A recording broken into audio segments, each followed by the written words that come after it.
chat is like way more strict about it than YouTube. You should see some of the heinous things that get dropped in the YouTube chat. Yeah, are you unmuted now? I am, yes. Welcome back, everyone, to some more sham farming, because I have nothing better to do with my life. We had some pretty good RNG last time. We found the Mr. Gabriel. How's it going? It's been a while, hasn't it? For you joining a stream or for me streaming? I tried streaming on Wednesday. My apologies. I tried doing Borderlands 2 VR. I'm not sure what happened. I don't know if it was because I haven't played VR in a while. I don't know if it's because I was insanely tired over the just over the day. But like I played for maybe a total of 20 minutes and I was like actually sick. Like I was not okay, so I had to cut it short pretty quickly. And did not get a Wednesday stream out. For me joining stream, it's been about a week, I think. Well, I'm glad you're here, my friend. Indeed it is. You missed us, I think. Were you in the stream where we got the 77% sham? Because we did acquire one of those. We got that, and then last stream we got a 90% sham. So that's the front runner for the highest percent sham that we've acquired. I gotta turn my stuff on. 416 runs. Beautiful. But yeah, I also saw, and Borderlands news flies out like crazy when new games come out. I saw that the Switch 2 version of Borderlands 4 got delayed indefinitely. I'm not sure what that means. Or, well, okay, no, I know what that means. I just don't know how long that is. Father Meal and welcome, Mr. Fatal. I just don't know how long that's going to take. What's up? Not much, my friend. How are you? Can't remember if I uploaded my character last time, but can't ever be too sure. I did download it actually. Yeah, I downloaded it to my other Vita, so we have a copy of this character with everything from before this run, so we should be good. We in case this Vita TV memory card ever gets corrupt, which I doubt. It's the 8 gig card. The 8 gig cards were actually every Vita memory card was reliable up until the 64 gig card, but that one was only Japan, I think. So not too much risk there. Here we go yet again. How fun is Borderlands 4? Haven't really seen anything but some shorts since I don't want any spoilers. I haven't gotten too far into the game yet because I've been busy with teachers college, so but what I have played, it's pretty fun. They just added an update for consoles that allows you to change your FOV. Such a luxury feature. So I imagine that'll probably make the game a little more fun, a little more versatile, but from what I've played, it's pretty good. It's pretty fun. It's, I mean, at least on the console, if you throw it into performance mode, it's pretty smooth. It'll stay pretty much at a locked 60 for most of the time. I'm not sure if, the memory leak issue has been fixed, but basically the longer you play, the crappier your frame rate will get. But like you need to start playing for like 6 hours before anything major starts happening. So, but it's pretty good. The story is definitely more gritty and dark compared to previous entries in the series. Definitely a stark difference from Borderlands 3, which is nice. We love you, Daddy Melon. As long as somebody does, Mr. Fatal. Mr. Strange, how's it going, my friend? Always got the cheese and the rat emojis. He joins every stream like that. It's amazing. It's his trademark. Where are the... Oh. Get out of the way! You're gonna lag my game! Get out of the way! Okay, I'm staying over here. This is our spot. It pained you to like my last comment. Indeed it did. We're wait. Damn, it's a bunker SMG. No way, right off first run? I think that's the first time we've started a stream with getting an actual drop image. The Uber kill. That's actually great. I mean, I can add it to the list. It's not what we're looking for, but, you know, at least it's something. I don't know if we found an elemental bunker SMG just yet.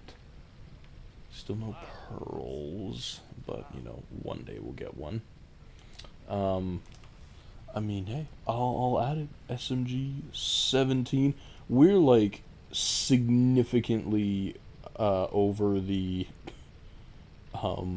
percentage for bunker SMGs.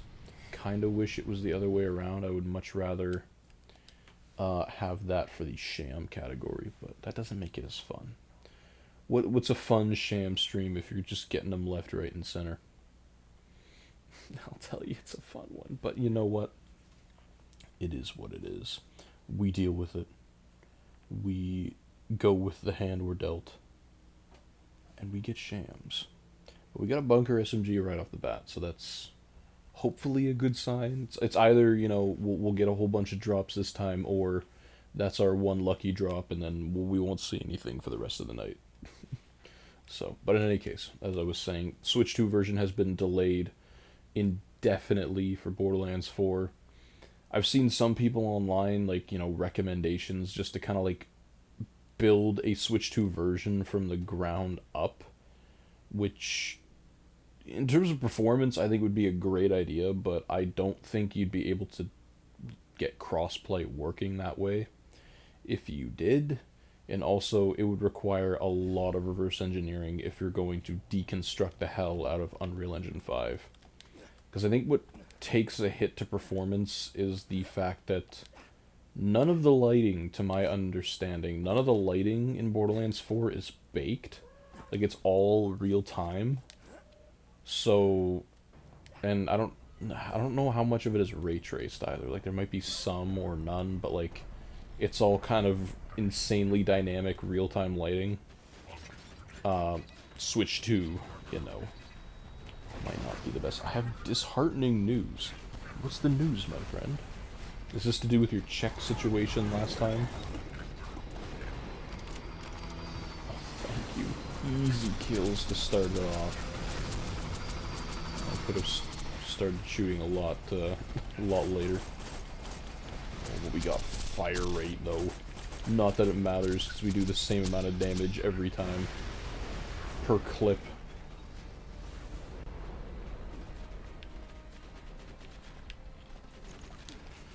But, yeah, again, like, I don't know, it's weird. It's like, if you want consistency that's maybe not, like, in the greatest category, you can technically get the game to run on some of the 10 series graphics cards. Like the 1080 Ti will get you a consistent 40 to 45 frames a second with native resolution on low settings. And it seems the newer graphics cards with all the frame gen crap and everything is a little more unstable. And that might be due to the memory leak. I'm not sure. It seems that the higher the frame rate you try to run the game at, the more the memory leak seems to affect you. Yeah, we have full iridium. Because I saw Digital Foundry did their stuff on it, right? And the Series S, it runs the game at a locked 30 because it does not have the ability to run the game at anything higher. It does not experience the memory leak issue. Like, the performance doesn't go down. So, but that, I mean, it could be still getting memory leaked. It's just that the frame rate is so low that it would take an unreasonable amount of time for it to actually start getting below 30. I don't know. The friend group I'm in, I don't think wants me around no more. Why not? What happened? What did you do? What did you do? Nah, I'm not gonna ask that. It's an unfair question. Mr. No Ideas on the TikTok, welcome, my friend. I'm glad my comments are actually working. I think for for a brief time my TikTok comments weren't working properly, and people might have been trying to say stuff, and I wasn't able to respond back because I had no idea. How's it going tonight, my friend? We're here on a crisp Friday evening. Got the window open right here. Got some fresh air coming in, but the air conditioner doesn't like that. How long how long has the stream been on for? It's been on for 12 and a half minutes, so you did not miss much of anything. We got one bunker SMG though on the first go. So we're going 50% RNG right now because we've gone 2 runs. This will be the 3rd. It might have been the Edmonton trip we did a few weeks ago. What happened in Edmonton? Or did you... I can't remember if you shared that information already or not. I don't remember. My brain is still trying to catch up from the first couple weeks of school. There's so much to remember. But the troubles from that wouldn't have happened if they told me to stop. I think you lost me here. That sounds like a pretty nefarious comment, and I feel I'm missing some context. Let's get him. Oh my god.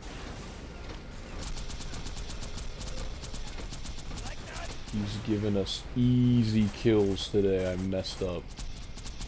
I missed the critical spot. We did slightly less damage to him that time. That's fine. These are the runs I like. If we just does this all the time, we can bang out like 10 runs in maybe even like just over 10 minutes. Okay. I hate the jet loaders. They just sound scary. Where is this guy? Oh. I didn't. No. Should keep him alive, maybe. Oh, well. It's fine. There we go. Was there ever any doubt? My Hoko is tomorrow. Females in the friend group are annoying. Well, Mr. Fatal, that's part of growing up. You talking high school Hoko or like university Hoko? So I didn't think you were in university, but I could be wrong. Oh, did we hit max money? We hit max money. We might have done that last time and I forgot. I don't know. It's been a while. Nice. Still no Topnia. I feel like the day we find the Topnia for Mr. Dima is the day that we achieve, like, 61 frames on this game. Something unheard of within this game. High school. I forgot high schools had Hokos. Why are they annoying? I don't understand. Do you have somebody to go with, or is it like a Hoko thing, something you go with somebody? I never went to my high school Hokos. Or we might have had one in grade 9, I think I went to. And then grade 10, I think we had one in grade 11 and 12. They were canceled for COVID. Mr. Antis. I don't know. Do you want me to call you Mr. Actus or Mr. Antis? I don't know. I feel bad for calling your name wrong the entire time, but I just got so used to Actus. It's up to you. Well, in the car ride, I was hyped up and had high energy, so if the other people in the car told me to quiet down and stop being so expressive, I would have. Yeah, but I feel like that's not a good enough reason for them to not want you around anymore. Because, like, everybody... You need someone with high energy in the friend group. The first one sounds less like it's fair enough, Mr. Actus it is. Alright. How's it going tonight, my friend? We're back with some sham farming. It's easy to do. I can guarantee you, I will, you'll slowly start seeing me enter the various stages of tired. Because this week for school, I don't know what it was, just took all the energy out of me. And even Friday night, it's just like, you have all the time in the world Friday night, but like, you just want to sleep. No one, I'm lonely. Oh man, come on, there's gotta be somebody out there for you. Invite him to the stream, we'll get you set up on stream. We just won't let Mr. Fatal talk for you, because then you will most likely remain lonely forever. IDK, they didn't invite me to laser tag this weekend, but invited everyone else. Ooh. What is this? Excuse me, sir. Damn, that kind of sucks. That's a little odd, yeah. I mean, maybe they thought you were busy? Is that a possibility, or... I don't know. I'm trying to be optimistic here. Maybe they thought you didn't like laser tag? I'm not sure. Whew. The girls just don't want it. Okay, hang on, I'll read those in a second. I gotta... My TikTok window is behind my OBS window. I have to click and move things in order to see one or the other.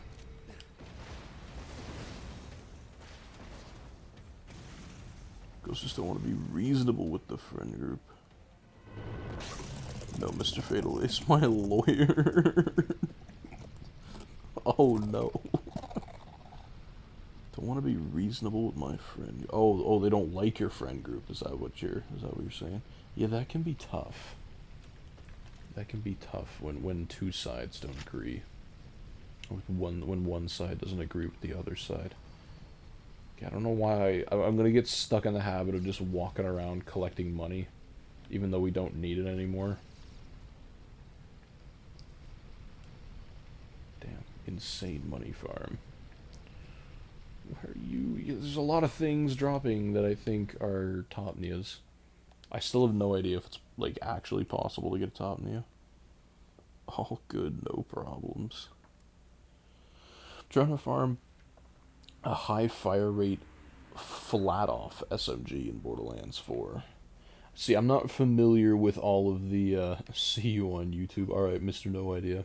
I'm not familiar with all the different guns and stuff in Borderlands 4 just yet, mainly because I haven't beaten the game. I just know of like one really good shield that you get from the first boss, and then one or maybe even two. I don't know much about the second one, but like one stupidly overpowered gun. It fires the orbital strikes or something. There's Mr. No Idea in the flesh. But like, I'm not sure where you get that one from. But I've seen some pretty scuffed builds already for Borderlands 4. It amazes me that people can figure this stuff out so quick. But then again, they probably have more time than most people. Considering I'm a very physically active person, I would love to do laser tag. Okay.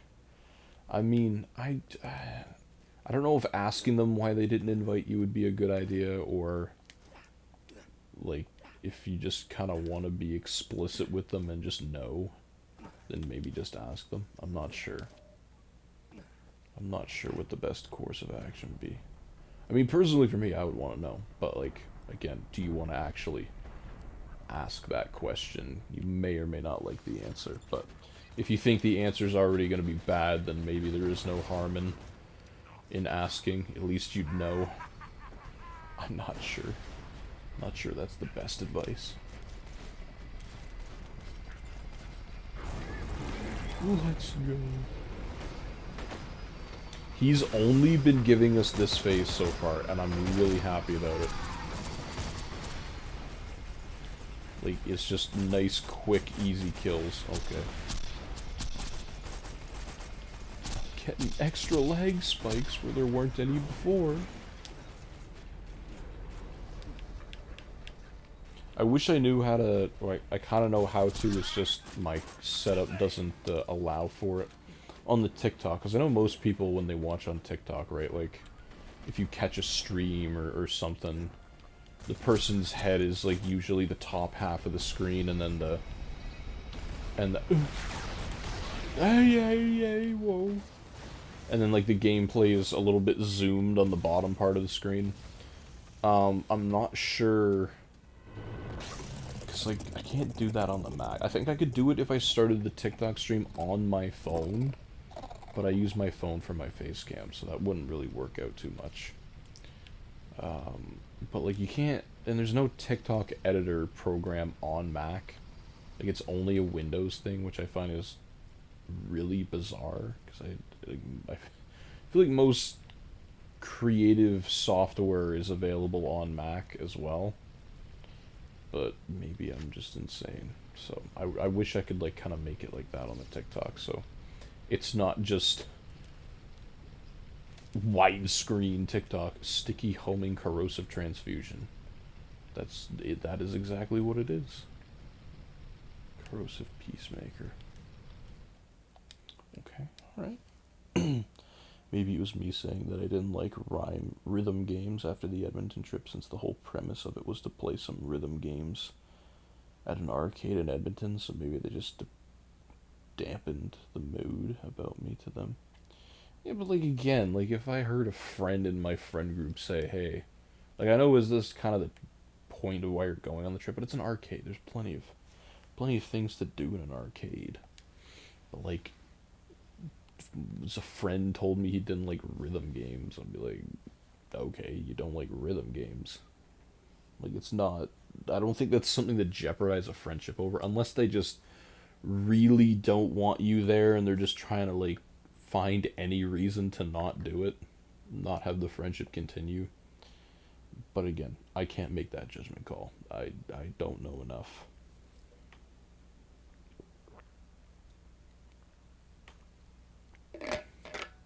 Like there's worse things to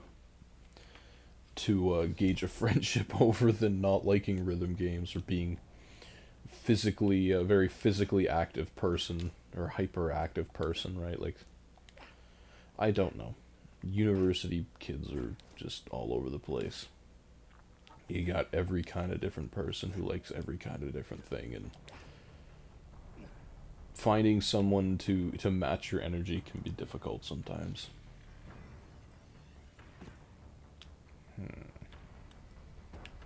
That's okay. Perhaps it's for the better. A friend outside of that group said the leader of the group has apparently done some bad stuff. Oh no. Leader of the group, is that still a thing in university? Does that kind of hierarchical friendship still exist? I thought that was more like a even in high school that's still stretching it, even like in grade 11, 12, but I thought that was like a younger person thing. I don't know. Some bad stuff. Yeah, maybe it is better that that you steer clear. Oops, says Mr. No Idea. He's on that. He knows. He predicted that the friendship wasn't for the best. He just knows these things. Dog, this isn't a friend group I made in university. Oh, it's not? Oh. I thought it was one that you made. Oh. How old's this friend group then? Like, how long have you been a part of it? We're missing some key context here, Mr. Fatal. Boy, you suck. Yeah. Mr. or Mrs. Travitt, welcome, my friend. This is crazy. What's crazy? The fact that we're trying to get a 94 Sham on a version that I'd say 5% of Borderlands 2 players know exist. We're playing on actual Vita hardware. We're playing on PlayStation TV, so we want to get that genuine experience. Mr. Marine Stranger, what's going on, my friend? Everyone's starting to trickle in now. We started with a bunker SMG, and I fear that may have been the extent of the RNG. I don't know. I really hope it's not. That would be a really boring stream. Mr. Stranger, says Mr. No Idea. I love how we just got into that theme of just everyone's a Mr. or Mrs. Very formal, very professional. It's so ugly and beautiful at the same time. See, someone gets it. Someone knows. We're playing the physical version because the PlayStation TV takes cartridges, so we're playing the physical version of the game, having fun, doing things that have never been done in history. To my knowledge, no one has ever acquired the 94 Sham on the PS Vita version. Also, to my knowledge, no one has ever acquired the 77% Sham on the Vita version until us, until we did a couple streams ago. We have it. I have it. And I can show it off. I miss some chats. Bro, I don't know shit. For all I know, Ben is good at Battlefront 2. Damn. That backhand sarcasm. Like, apparently he was a racist on VR chat. Of course he was. Everybody is nowadays. Like, super bad racist. He also apparently sent nudes to a girl who didn't consent to that. Oh no, that ain't good. How you guys been? Horrible. I did some looking, I didn't find a video of the drop. Yeah, I couldn't find a video of the drop either. If anything, I would think it would be just like a post somebody made. Like, I'm not sure when people started farming for the Sham. There's the 90% one that we found last time. Here's the 77% Sham, so, you know, we have that one. Yeah, the more I look, the more I'm convinced that no one has ever done it, and if someone has done it, they've never said that they've done it, and even then, like, people can say that they've done it, but where's the proof? Like, you need to prove that kind of thing. So that's why we stream every single run, and because one day we're gonna get it, and one day everyone's gonna be here to see it. Hey.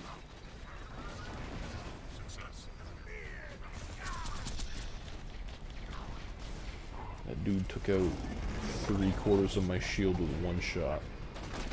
He has been doing this every run, and I'm loving it. I just really hope that means that he's not stuck in a certain drop pattern or something. I don't think that's what that means, but you know what? You never know these days.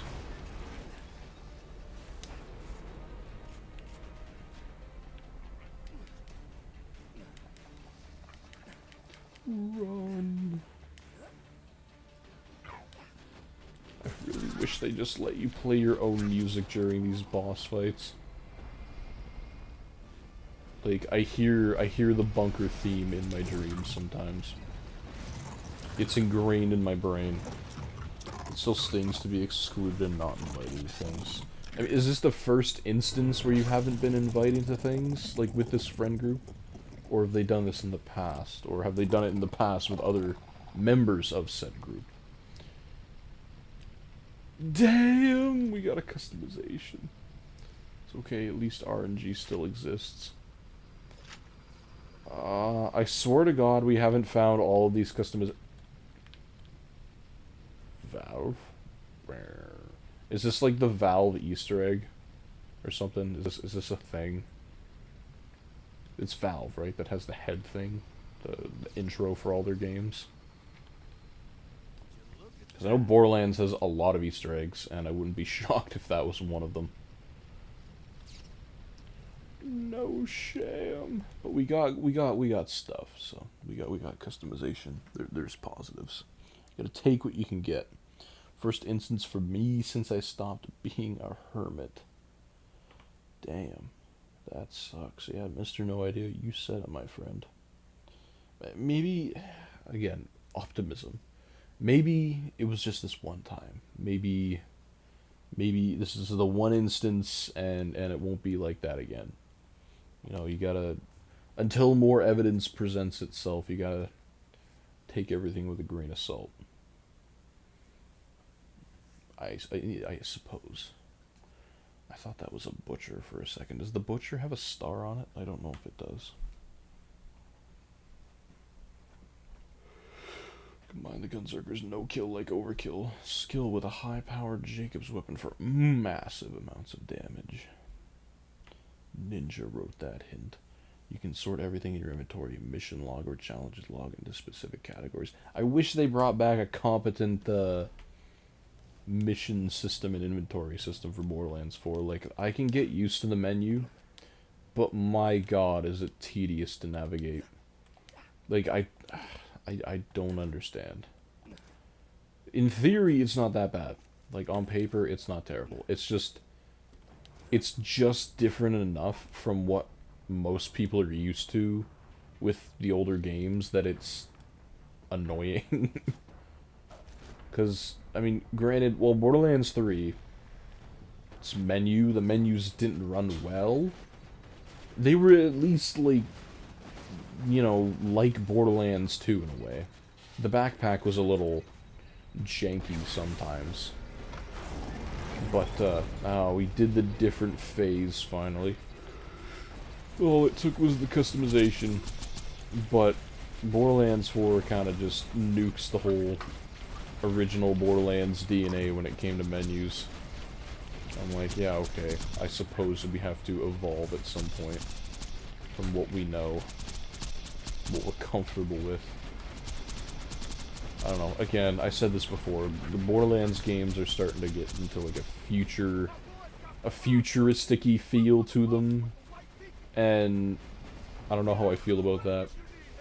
Because I always like the fact that Borderlands kind of took place in a rustic environment. But I guess you have to change at some point. I don't know. I don't know.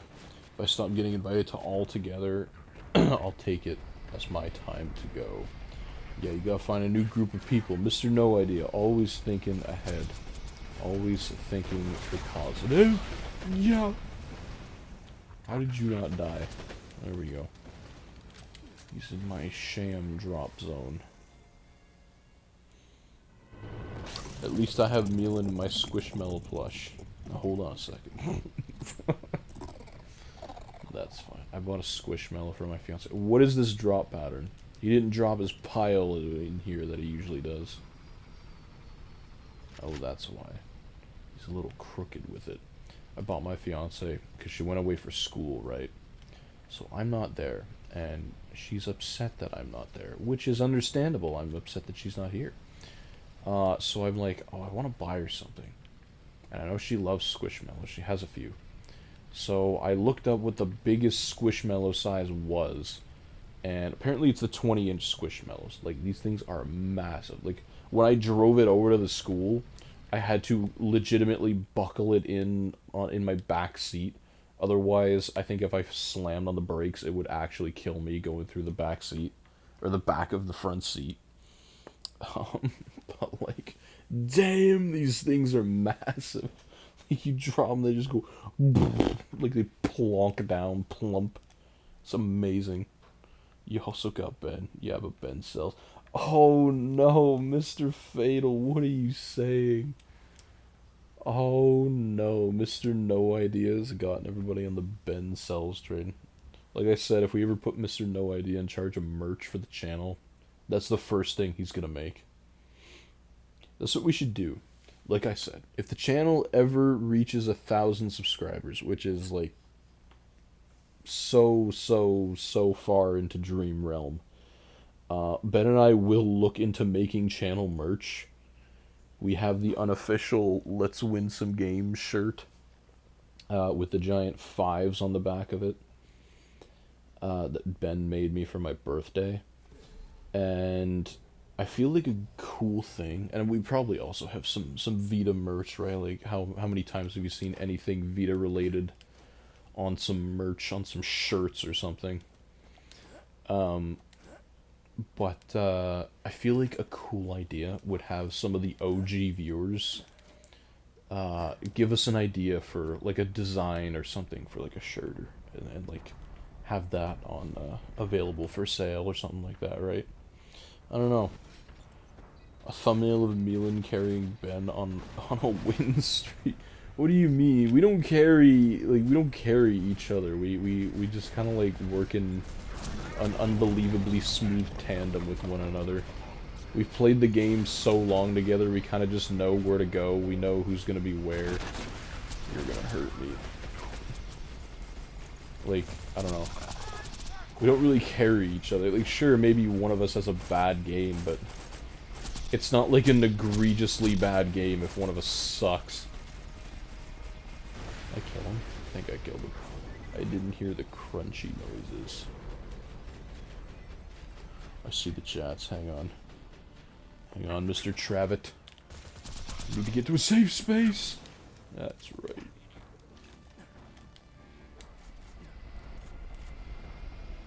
Look at that. It's peaceful. Nobody's here to kill me.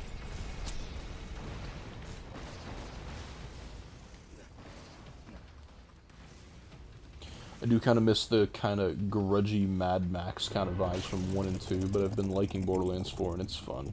But I feel like there's something missing. I indicate what it is. Yeah, I agree with you. Well, thanks for the live on the, or the like on the live for the TikTok, Mr. or Mrs. Arabo. Appreciate you.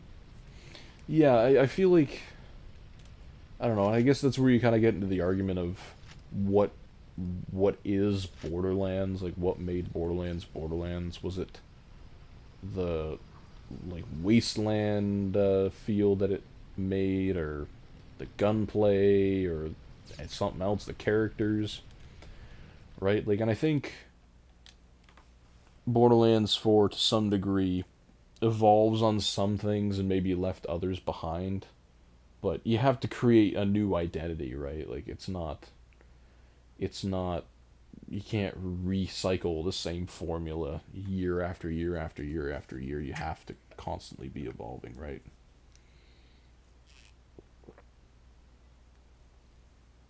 Eventually, either I or Milan have to fly to each other's places and meet up. Oh, Mr. Fatal. I don't know if I can let you, like, within 50 feet of the classes I may be teaching. That might put a damper on things. I'm not sure. But God, lol. Good point, Mr. Act. Good point. There appears to have been a reduce, reuse, recycle campaign over at Activision recently. So yeah, really, like, COD is interesting. And I don't fault them for running out of ideas, because it might just be that they've run out of ideas. It's different when the game... I am not a pedophile. That's not what I was saying. That's what you said. It's easier, like, in the mid-2000s, kind of like when COD was forming its identity. And, you know, you could try new things. Technology, like gaming technology, wasn't as refined as it is now, so you're constantly taking advantage of new technologies and implementing them into your games. But, you know, after 15 years, you gotta run out of ideas at some point, and then people also get comfortable with the ideas that you did create way back when, and they hold on to that. Like at a certain age, I think we're just reluctant to change. Like, we like what's comfortable, and we don't like it when it's taken away or altered to the point where it's not really the thing, the original thing anymore. And, you know, for COD, it's kind of that. I don't know. I don't play COD usually. I did briefly played the older ones, like, for the PS3 and whatnot, but I don't know. It's difficult as a game company to... And I think it might mainly be due to the fact that they've tried to release a game or update the game. I don't know. It's hard to tell whether or not these games are new games or just updates to a current formula. It's hard to do that year after year after year, and that might be what's killing them, is releasing a new game every year. Because that, like, as soon as that new game comes out, and even probably before that game comes out, you have to be thinking of the next thing and thinking of the next thing. Whereas a game like Battlefield, and I'm not saying one's better than the other. I'm not trying to get into that argument. Battlefield, you make a game every few years, but you can, like, put everything you kind of want to put in, and you can divide your full focus into one game and really polish the hell out of it, right? And it shows, like, and it keeps things fresh too, right? Like, it's hard to keep things fresh when you're doing it year after year after year, but after 5 years, you know, you give something for people to enjoy for a few years. Then you release a new thing a few years later. And, you know, by that point, people want something new. Like, I find it really hard to believe that after, like, 7 months, people are already tired of whatever the previous COD game was. And if you are tired of it, then it's probably due to the fact that they've been releasing one every year, and now people are just expected to do that. I don't know. I used to love COD when I was younger. I would say a lot of people would agree with you.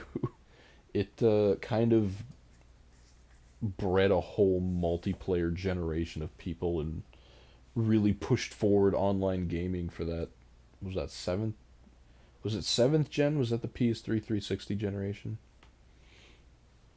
Like, I may be an alcoholic, but I'm not P. Diddy. COD World of War was such a good game. Oh, the OG one, Mr. Gabriel. Is that what that one was? I love COD Zombies and my hyper fixation. I mean, I don't know. Yeah, like the old ones, the old CODs used to be one of the very few games, and especially on PS3, it was one of the very few games, if you had Modern Warfare 2 and Modern Warfare 3, that ran at 1080p 60 frames per second. And that's huge. And they were also fun. Like, even today, going back and playing those older versions, the animations, like the character animations and some of the blood physics, are really convincing even today.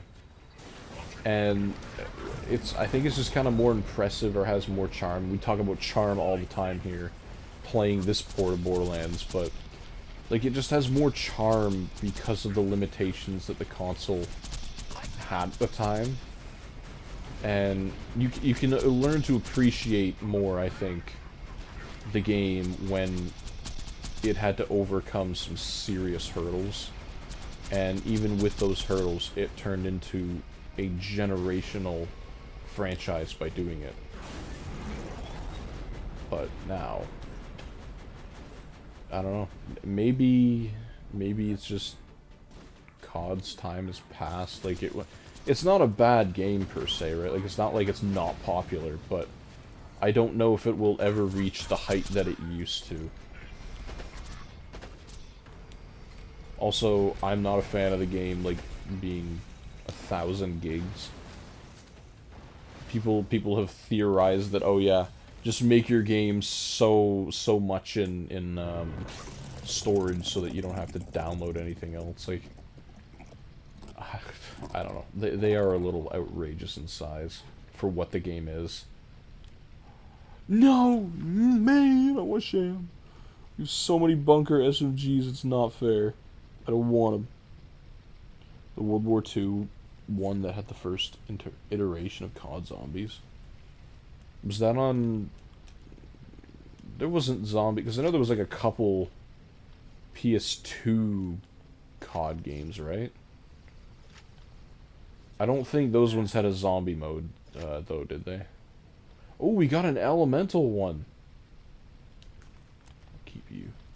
I gotta sell some things. I gotta make room in my inventory for stuff. Maybe I'll drop some. Yeah, we're running out of Sham spots. What don't I need in here? Bone of the Ancients. I don't think we need any of this. Shock, Incendiary. I never use this crap. Just get rid of that. Free up another inventory slot. Well, we got another bunker SMG, I suppose. That's better than nothing. I think the problem is it's not special anymore. There's better shooters with more identity depending on what you want. That's fair. I think like a lot of games back then tried to be COD killers, and in doing so kind of stripped their identity that it could have had, but now people have kind of moved away from that mindset and are like, oh hey, we can just make a shooter that's our own thing. And I mean, even some of the COD killers, quote unquote, weren't bad. Like Killzone was branded as a COD killer, and it kind of turned into a pretty fun franchise. Some of the other ones, maybe not, because I don't remember what they were called. World That War. I love Mr. Actus's typos. They always makes for some funny comments. World at War by Activision was the first Call of Duty zombie game. It was on 7th gen consoles. Okay. There's no PS2 zombies unless it's fan-made, but there was iPhone. I remember the iPhone one. There was There was a COD Zombies app. It's like one of the oldest apps I think ever on the App Store. I don't. You most definitely can't play it anymore, and I don't think it's on the App Store currently, unless you had already downloaded it. But I have my iPhone 2G over there. I have it downloaded on there because it's one of the few apps that will work on iOS. Like, its lowest iOS was iOS 2, or iPhone OS 2, whatever you want to call it. And it runs like crap on the original iPhone. It was not, maybe branded as a gaming powerhouse, but it was there. It runs at like 15 frames a second, stutters probably more than Borderlands 2 on the Vita, which is saying something. But it worked, and the multiplayer still works today. Like, if you have someone local and another copy of the game, because the app ran, I think, all the way up until iOS 9, or maybe even iOS 10, whenever they swapped it to losing 32-bit app support, because it did not get a 64-bit update. You can technically still play the multiplayer, but I don't think it also received an update where it changed the aspect ratio. So if you tried to play it on an iPod 5 or an iPhone 5 or 5S, something that had the longer screen, it wouldn't display, like, it would display with black bars on the side. So it was still kind of a mess even on hardware that was more comparable to run it. I'd say the iPhone 4 and 4S was probably the sweet spot for running that game in particular. Maybe I'm dating myself, who knows. Who remembers Haze, the PS3 game that was supposed to be the Halo killer? I don't. Oh, I completely forgot there was that whole other genre of Halo killers, too. I bought it right before it came off the store, so I have it on my iPhone 15. You have the COD Zombies on the iPhone 15? Does it actually run on that phone, or does it just, like, you just have the app there? Because I think if you back up your phone, or like you restore a new phone from an old backup, you can have the app icon on your home screen, but it won't actually run it. But you can't also, like, download it from the App Store either. I don't know. It's been a while since I've dabbled in all that crap. They had COD Zombies and also Black Ops Zombies for mobile. Oh, damn. I didn't get the Black Ops Zombies. Or, I don't remember. I kind of remember. Yeah, there was like a COD one. It had like the red kind of background on the app, and then there was like the black one. I was so impressed that you could play it back then. It was so cool. I know. That was the era of mobile gaming before phones tried to take over what the Vita was, and then it just kind of got sad because it effectively killed the Vita and then never really evolved into anything after that.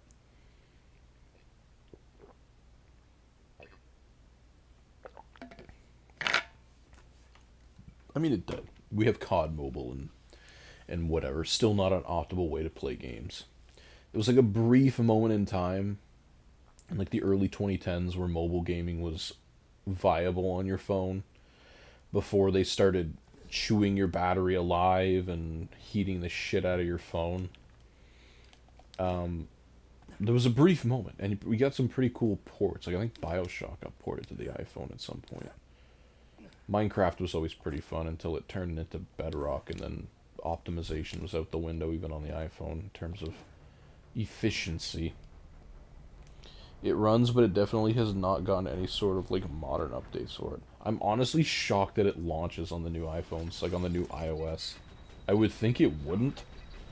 Like, I can play it if I use Bluetooth headphones, but it still comes through my phone. Definitely did not get any Bluetooth support.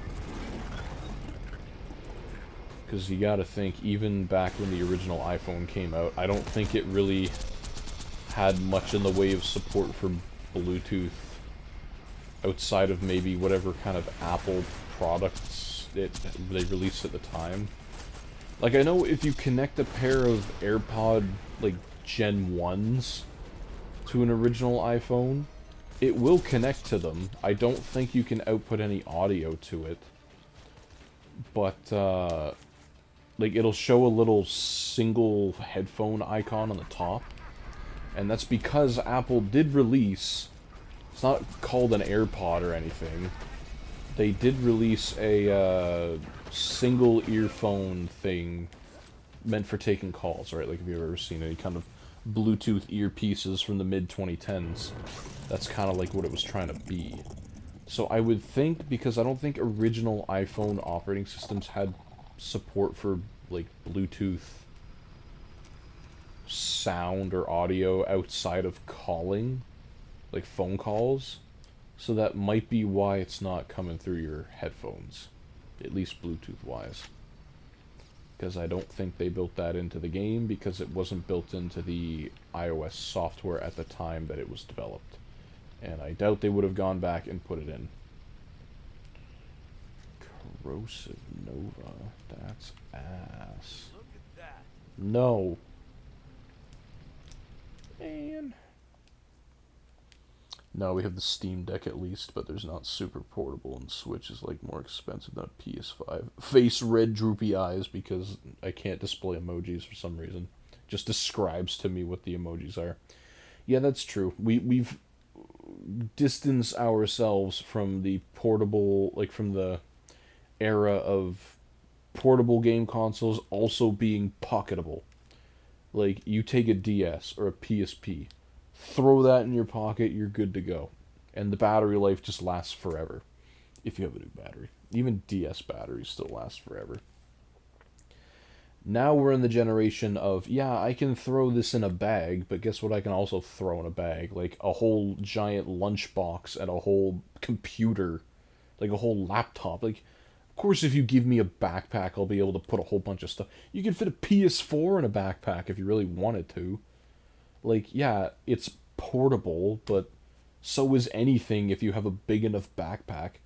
But pocketable is that sweet spot that portable gaming devices just can't hit anymore. Because when they were pocketable, they had decent battery life. Even the Vita, when it was brand new, had like 6-hour battery life. They didn't overheat to shit because, I don't know, the thing wasn't trying to be a RTX 5090 in your pocket. And they weren't loud. Every portable console back then was fanless. And, again, they didn't get that hot, so they didn't need to be made with a fan. And it was amazing.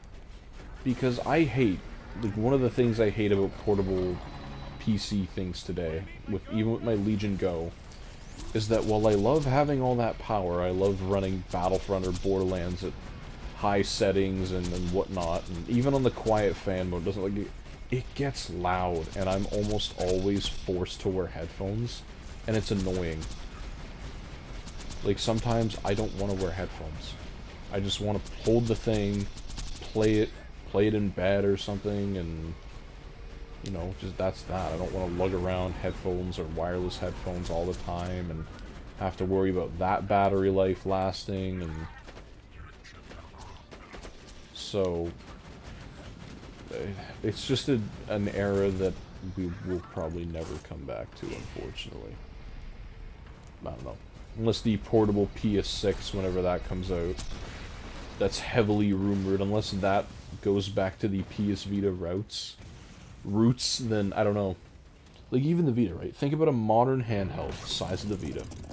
Even if it had a 540p screen like the Vita does, it still looks good. Like, for most games on the Vita, you don't think of it, like, you don't look at them and say, oh yeah, that's 540p, right? Like Killzone.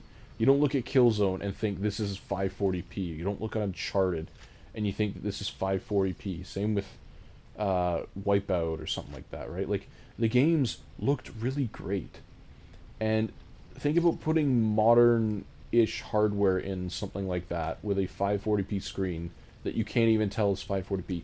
You could run games at horrendously high frame rates. And it was OLED. That's also true. You could run games at horrendously high frame rates because they're only needing to output at 540p. And you still, like, you can't tell that it's 540p. And it's nice and compact. But unfortunately, they're not going to do that. Because I don't think any modern game looks good at 540p because nothing's scaling properly anymore, so the DS and 3DS are so ahead of their time. So many portable consoles back then were ahead of their time because they just had to get, again, it's the hurdles that they have to jump over because of the limits of the technology at the time. And it, like, the byproduct of that is being ahead of their time. Because they have to be innovative to stay relevant for such a long time, they just automatically become, like, the PSP. Think about the PSP. Came out in 2004. It connected to the internet. You could Skype with it. You could listen and download music to it. You could put photos on it. You could take photos with it. You could use it as a GPS. You could download movies to it. You could play games on it. Like, I've pretty much just described to you what a modern smartphone does outside of calling someone. In 2004, and again, I already said it, this thing could play games and play them well. You had nice physical controls, and if you had the 2000 or 3000 and you had the AV cable attachment, you could plug it into your TV, and if you had the UMD movies, like some of them that they released, like the Spider-Man trilogy, you could plug that in and watch DVD quality movies on your TV with a PSP. Like, again, you find me anything else in 2004 that is doing all of that for the price of the PSP, you're not gonna find something. Like, so... I don't know. It's hard to think of something that's ahead of its time now, because everything that the PSP does, it can be done a million times better by a smartphone or anything else.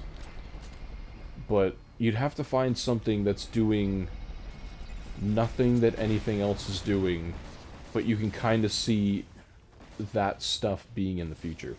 Like, it's a weird niche that I don't think will ever exist again. Maybe it's if it's like a pocketable VR device that also morphs into a pocketable game device. I don't know. I don't know if that's the next thing. But I'm happy that I was around, like, I was part of that generation that got to experience the DS, the PSP, the Vita, the 3DS. I was a little bit after the Game Boy Advanced era. I have a Game Boy Advance, but I was a little bit after that. So, I don't know. It's the charm. It's the character. Once you start slapping all the power into the world into these things, even home consoles, I don't know what it is. I don't know why having to optimize and having to jump hurdles just makes for insane character development for these things. I don't know why that is, but it is, and it's wonderful, and we're losing that, and that's just how evolution works, right? Like, things will catch up with other things, and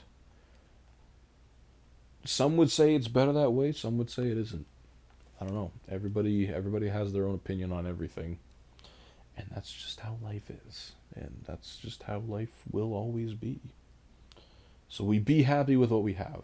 We can still go back and play all these amazing games. It's not like once that generation or once that era's over, you're completely locked out of these experiences, at least for the most part. You can always go back, get a PS2, get a PS1, get an original Xbox, get a really old-ass laptop, and play these games as if it was 2003 again. And that's great. Timeless fun. Maybe in the future we'll see we'll see consoleless gaming. I don't know. That's a scary future, like everything on cloud says. I would really hate that if that was the case. Like, streaming is a convenient thing, but with convenience comes shortcomings.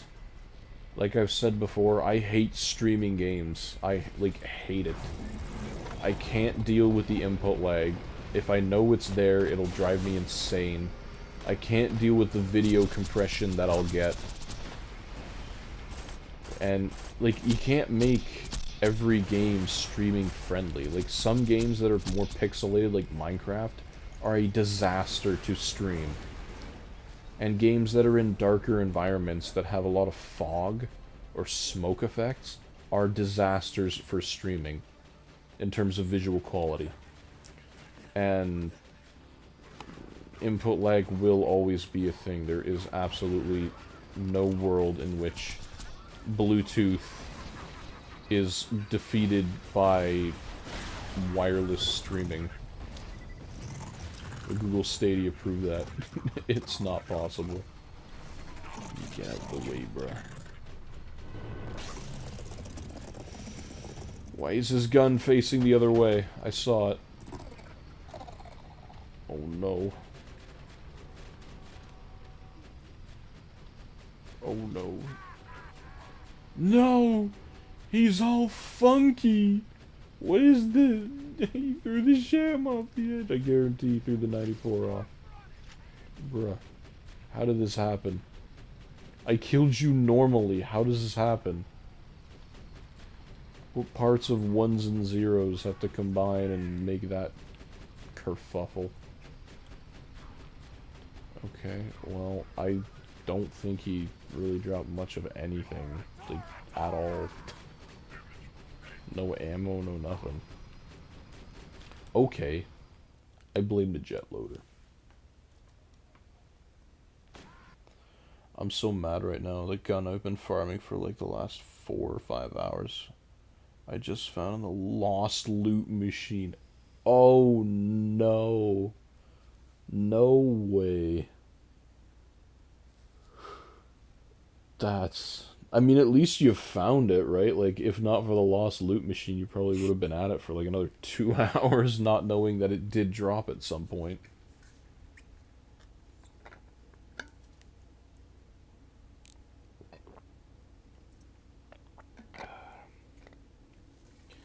Cold water hits the spot when you're thirsty. I got my PSP on the mantle over there, sitting in its stand, being proud of itself. It's my second PSP. My original one, I don't know what happened to it. Like, I've opened it multiple times. The little power switch on the side, you had to like push and squeeze the side just right so it would trigger the on switch. And I tried cleaning it. I tried repositioning the thing. I don't know why it just would not make contact properly. And I think the optical drive in that one was starting to die. Because I remember, if I wanted games to load at their regular speed or just be read at all, I'd have to like hold the thing and then hold it like front down so the disc was pressed as much as possible against the laser. And at some point, it just got to be a little ridiculous. So I'm like, alright, I'm going to spend $80. Just find another PSP, take a gamble on eBay, and I did. I got, my original one was a silver one, and I got this black 3000 one, and it has been a treat ever since. Games load perfectly. No problem with the power switch. There's a train outside right now. Kaboom! Oh, there we go. Right on the eyes. Instant death.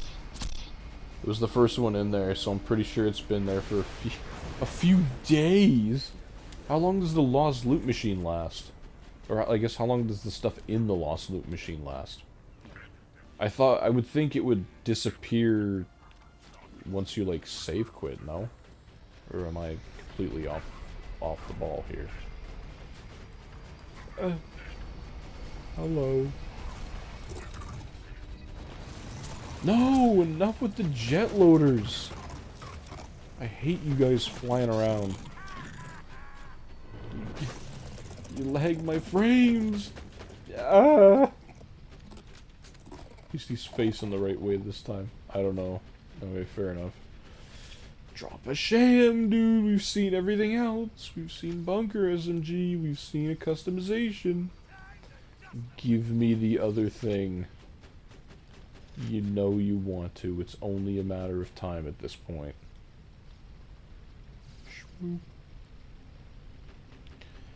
Nothing fun out of there either. Damn, I thought for sure we would have found a pearl at some point. No pearls. No nothing. Man, dude.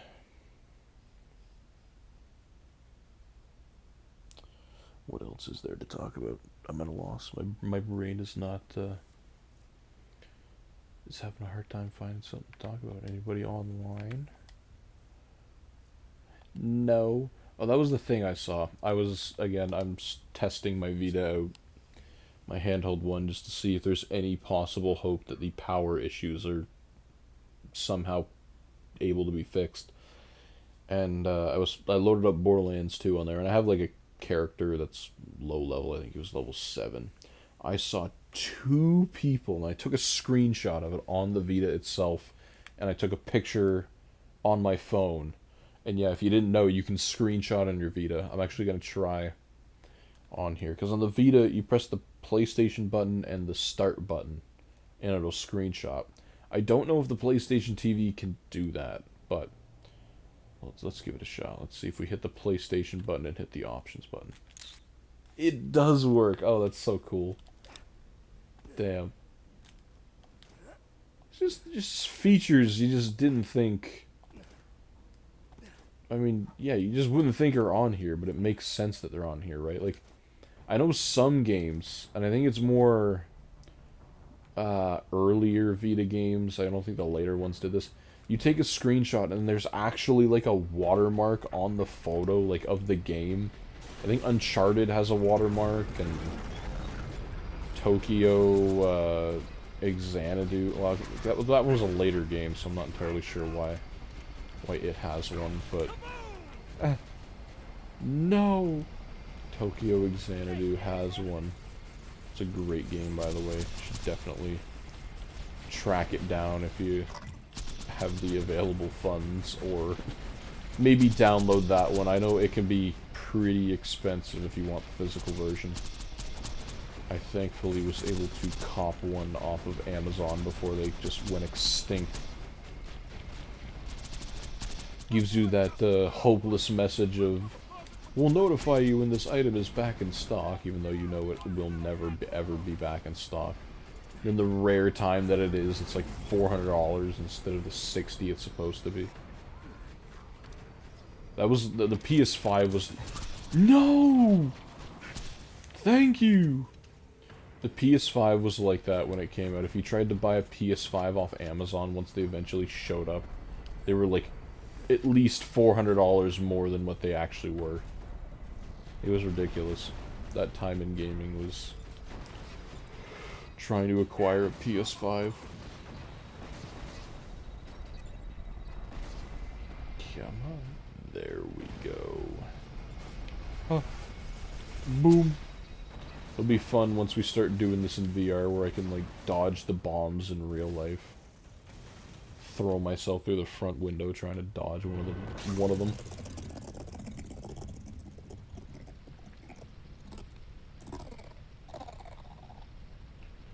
What do we got? Man, dude.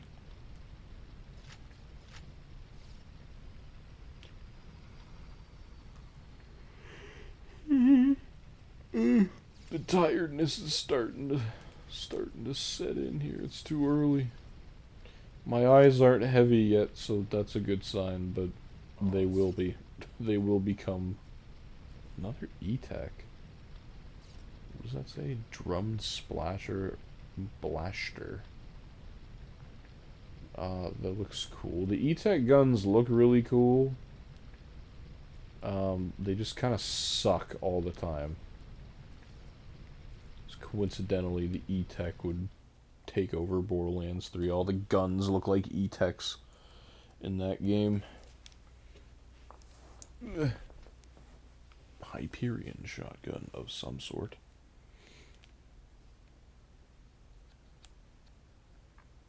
So let's see the math here. So if we're supposed to get 3 shams every 100 runs, we are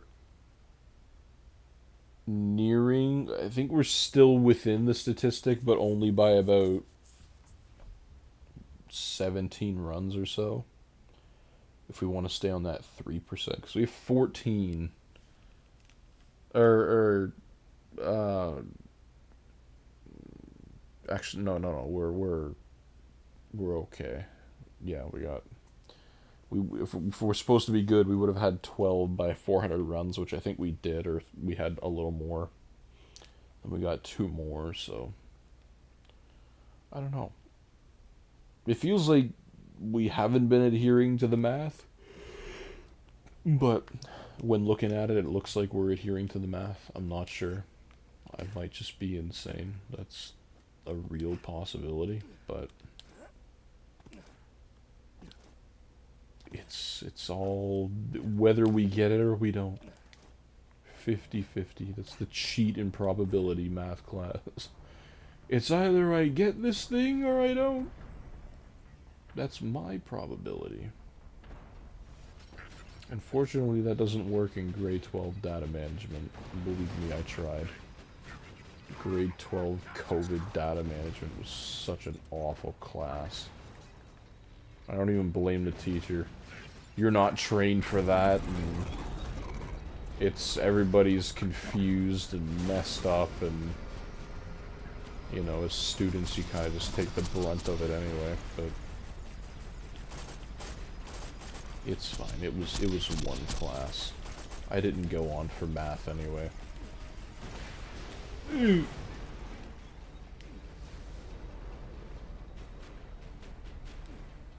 Come on.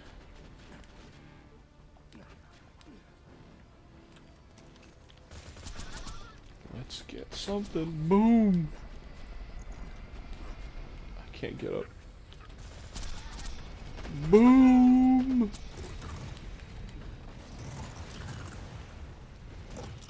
Let's see. Gambler's mindset. It could be this one. This could be the one. Everything on red. Put the house up as collateral. Oh, the house is gone. Okay. Ooh. Ah.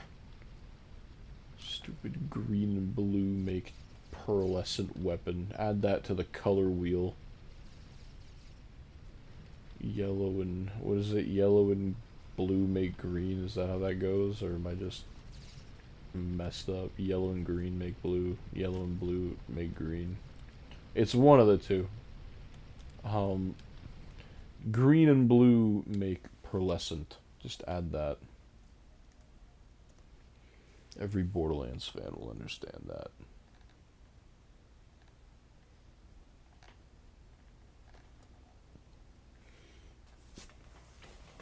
Open this blind a bit. Get the... there's a slight breeze outside.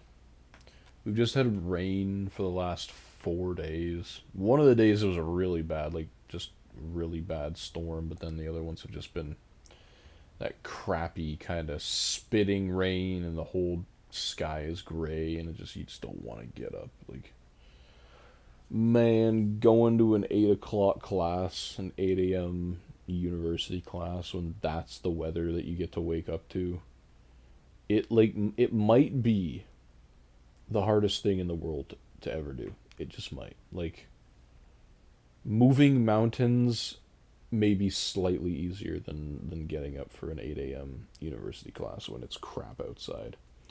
I live in the desert. Today was the first day of rain. We found a wild scorpion.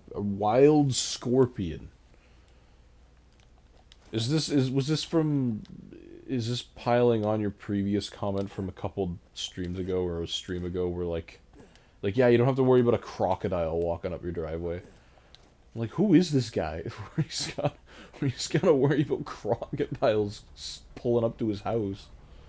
Wild scorpions. Mr. Actus, I fear I may have heard it all, although I don't think I have. I mean, rain's good. Like, we went pretty much the entire summer with very little to no rain. And then all of a sudden, right at the end, it's just, here's 4 days of rain. All your crops are dead, but here's 4 days of rain. Loud sounds be going crunchy. How's the internet like out in the desert, Mr. Actus? Does it matter that you're out in the desert, or is it just like, nah? It's like any regular place. If you live in like an area with good internet, you just have good internet.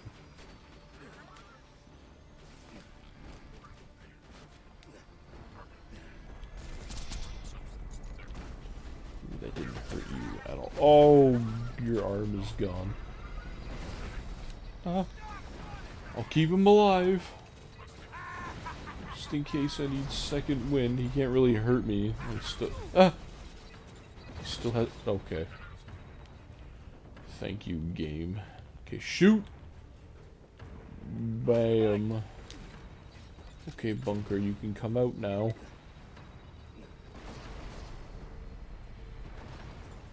It's not funny anymore, you can come out.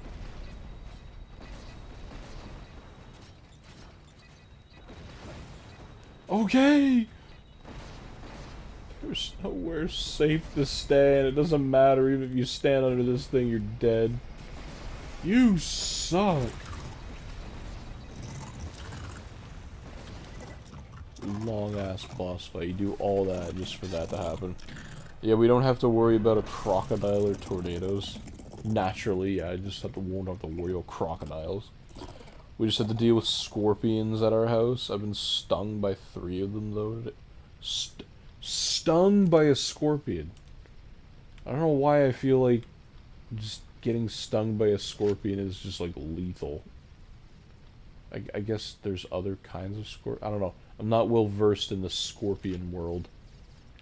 Then again, like, the only thing I really gotta worry about over here is, like, a snake, and even then they're not that big. It's like a gardener snake or something. Bro has to worry about one of the Sinister Six pulling up to his house and stinging him.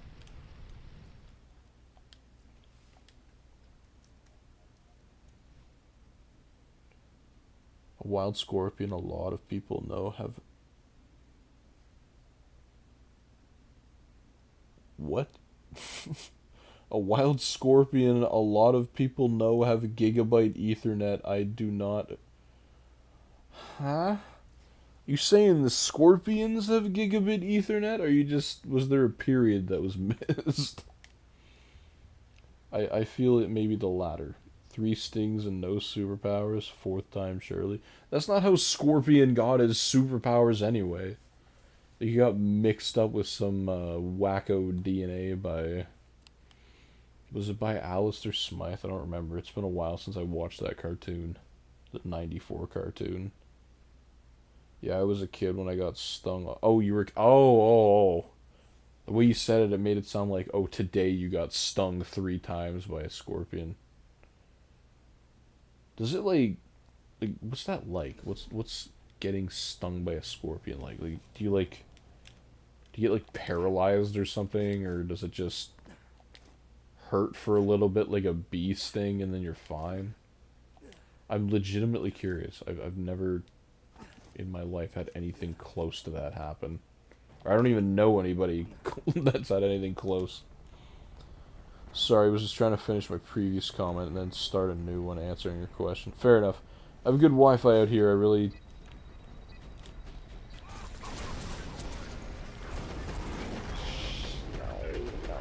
Oh, my bee shield, you suck. I really need to start pre-proofing my own words. That's fine. It's a YouTube comment section. You don't need to be a scholar here. I kind of piece together what you're saying. No worries. I'm not spell checking or checking to see if you cited your sources or making sure you got proper grammatical structure or anything. At least I'm not saying that out loud. No, it's fine. It's exactly like a bee sting. Why do I... Really? I don't know. I feel like it should be more than a bee sting. I don't know if that says how weak scorpions are or how powerful bees are. It's like, bruh, you can kind of crush a bee underneath your foot. I mean, that's horrible, but you can. But a scorpion's like, bro, got legs and a tail. It does damage, I don't know. It's in Spider-Man. There's no bees in Spider-Man. There's no bee enemies. Just give us a Sham, bro. Don't make it be one of these nights where I got nothing to show for it. I gotta go shop. We're getting a lot of E-Techs. I gotta go shopping tomorrow for professional clothing.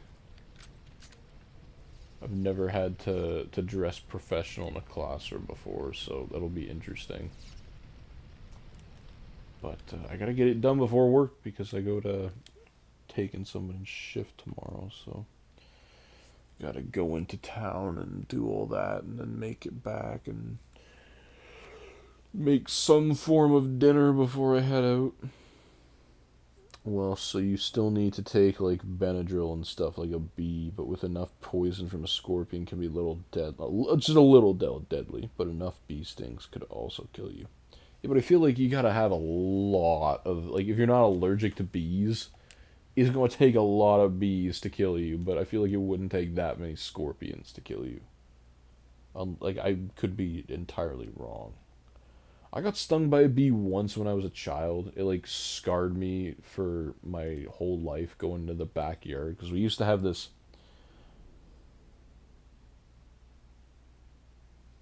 I don't know what that was. We used to have this, like, climber thing that my dad built. It was a simple thing. Like, you had a little climby thing that you'd use to get into the top part, and then there was, like, a slide down and whatever. It was fun. But underneath the slide, at some point, a little beehive formed, a little wasp nest. It might have been a wasp. And I, being a child, was running in said backyard, because that's what children do. And I wasn't even close to the climber. I was kind of like, I don't know, like 10, 12 feet away from it, like running parallel to it. So here's the climber, I'm running this way or something, but like 10 feet away. And out of nowhere, this wasp with like aimbot or something, I don't know what it was, bro shot himself out from underneath the slide right into my face. Like, right into my left cheek. And then dipped. Like, I didn't see him. It wasn't like he was stuck in my face or something. And, oh my god, did I run inside screaming. Like, I was a kid. Like, I was maybe, like, 4 or 5 years old. But, like, man. And it ruined the backyard for me for a long time. Because I was just afraid to run anywhere near that slide, and...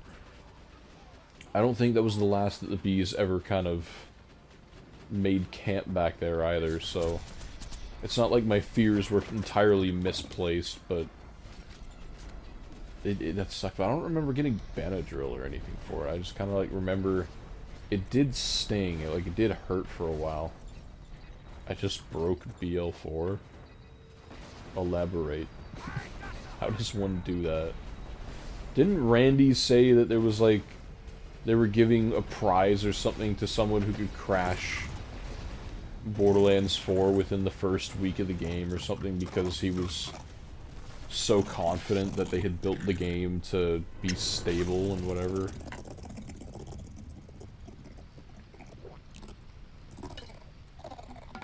And then Conan O'Brien on his show, like a literal day before the game actually came out, managed to crash it. I swear he tweeted that somewhere.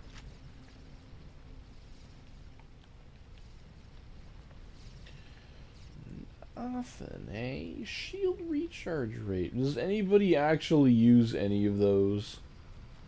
Is that imperative? Like, what if you put that on with a bee shield? Is it just, like, literally instant? You're not a pearl, so I don't care about you. I'm doing a side quest and I was like following up an elevator. You're not supposed to follow up in the elevator, and I dropped down the elevator and it had invisible walls. Oh, so you're stuck now? I mean, you can just fast travel out, right? Like, it's not the end of the world like older games where you legitimately had to save quit because there was no way out. I have yet to play Borderlands 4 multiplayer. I don't know what that experience is like, but I think the fact that you can fast travel to another player, I don't know if I like that feature so much. Like, I understand why they added it, because, you could be halfway across the world, and you're like, yeah, come over to me, I want to show you something, so way easier than having to traverse the whole thing. But, like, at the same time, I don't know, it kind of takes away from the world when you just fast travel everywhere, because these people built these worlds to be explored and everything, and maybe you don't want to explore it just by doing side quests or just by doing the main quest, right? Like, you kind of sometimes, if you're just trying to get from point A to point B, you see cool things. But I think most oftentimes with games nowadays that have all these fast travel systems built in, it kind of just takes away from that experience. And I mean, I know you can choose whether or not you want to, but I feel like more people are doing it than maybe they would have been when it wasn't an option. Because you're enticed by it, right? Like, it's an enticing option to travel to a place in 10 seconds versus maybe the 2 minutes that it would take you to actually get over there.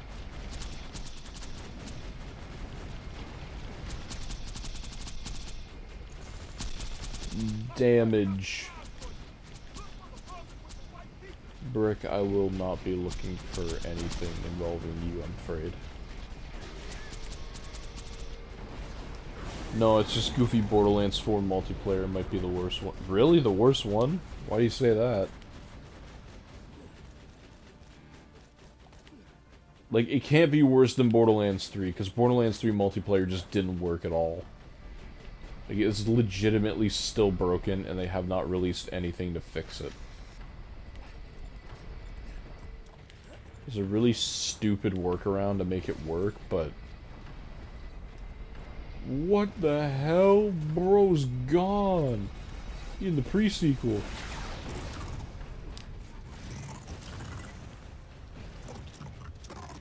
Can I like the PS3 version of Borderlands 2 every character at... Or kind of like the PS3... it can be like the PS3 version of Borderlands 2 every character you add. I assume you're trying to say your FPS drops when you add characters. I don't know. Borderlands 1 and 2 on the PS3 still run pretty much the same way they do on multiplayer. At least Borderlands 1 does. We've done that on the channel. We've played Borderlands 1 multiplayer with Mr. Fatal, and the frames haven't been bad. We even had we had a third guy join us the one time. And, I mean, he was like several levels above us, but the game still ran fine. Granted, I was using Ethernet, so that might be part of the solution, or whatever you want to call it, but... Borderlands 2, though, we can confirm that adding another person does tank the frames, and... especially once you get into UVHM, it is a little hard to do sometimes, but we can overcome it. I would like to think that Borderlands 4 is not like this. When you do start adding people, your FPS starts tanking. I mean, I know it's an entirely different game compared to this, but you also have PS5 power. At least if you're playing on console, and even if you're playing on PC and it's still doing that, then there's absolutely no excuse. Like, that's poor game design, and that's the story of Borderlands 4 so far. It's a good game. My nose is itchy. It's a good game, but it is very unstable.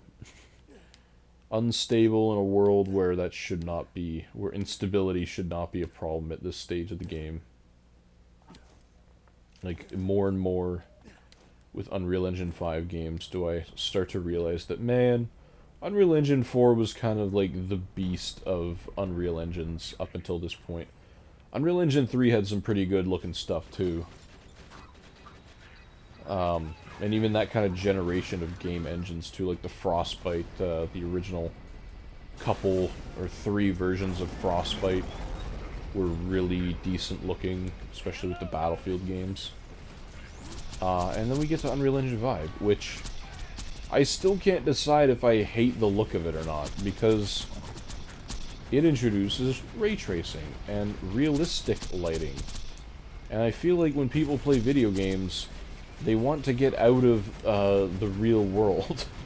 It's an escape from the real world. So when you start putting real world elements into it, then, you know, like, I like it when my games are stylized. Yeah, the lighting may not be realistic, but, like, it still looks good, and it looks real enough while looking good.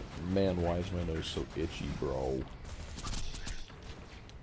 But, like, unless it's a game like GTA, where having realistic lighting makes sense, then just give me stylized lighting. It looks better, and it doesn't take nearly as many resources to do. Because, like, Borderlands 4, it looks real nice. But some of the lighting can look flat sometimes. Bro, just drop me a Sham, man. You know you want to. I know I want to. I know I want you to. Reduces damage from explosions. That's not what I want. I want corrosive resistance. There is, I think, a purple shield that exists, or even... I don't think there's a legendary, but... there does exist a purple shield that grants you immunity to corrosion damage. And that's the one we have to keep an eye out for when we go fight Master Yi again with Mr. Honest Liar. Whenever that may be. I don't know. I gotta think of what we gotta do in that stream, because I don't want to just stream killing Master Yi and then that's it, right? Like, that's not content. That's boring. But I also don't want to leave Mr. Honest Liar after one boss fight.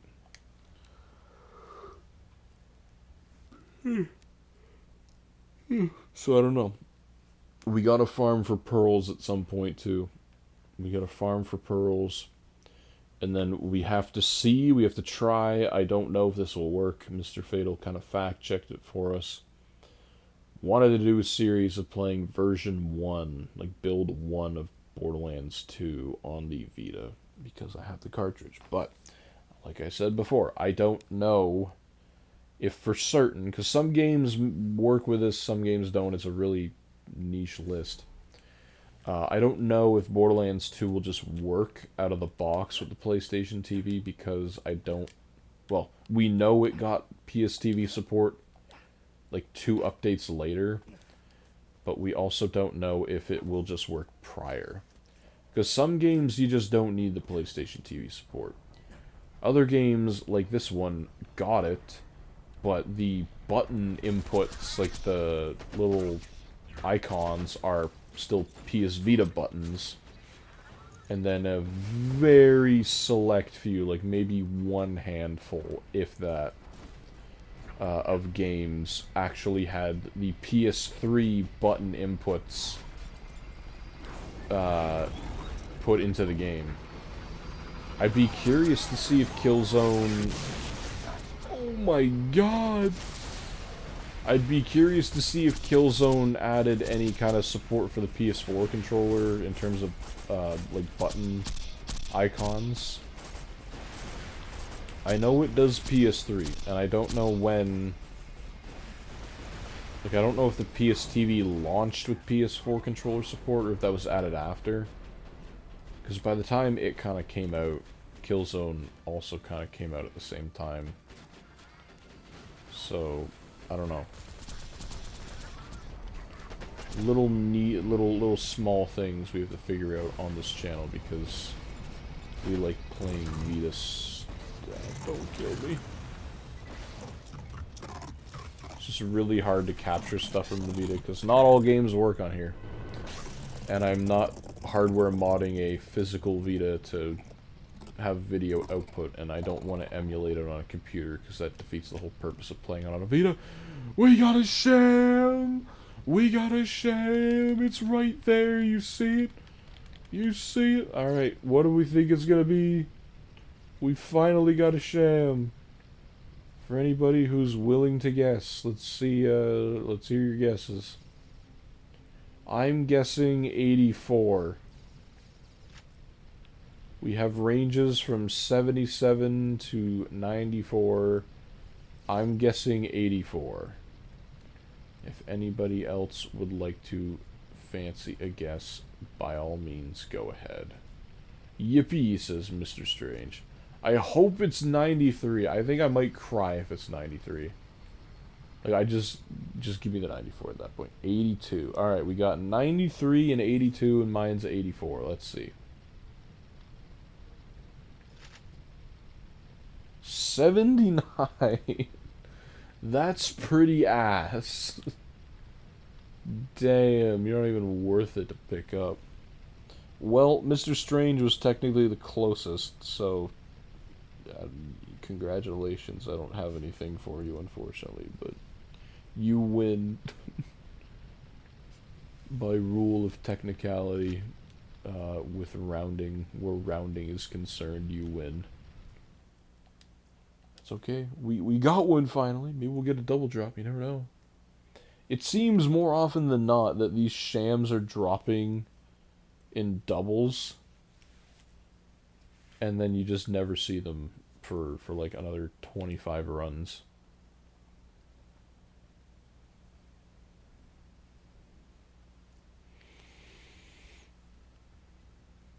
Nice. Fred is becoming immortalized on YouTube. In the Borderlands community, I'm sure of it. Gonna make an Instagram page for this Fred character. Post all his key moments that's happened so far to him.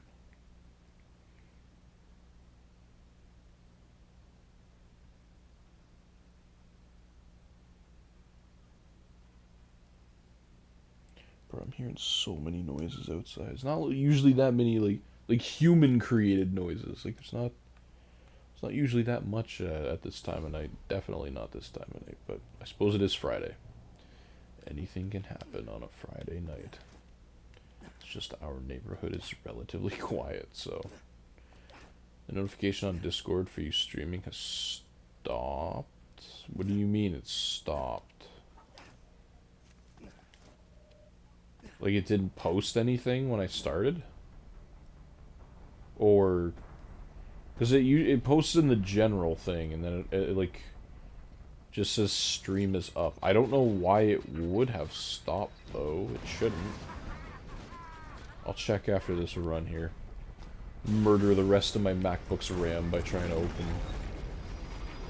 open Discord while doing all these shenanigans. It's not popping up. It popped up for the last stream though, right? Like for the VR thing? I don't know. I don't think I fiddled around and changed something by accident. B-Shield, come back! He's getting away, we got him.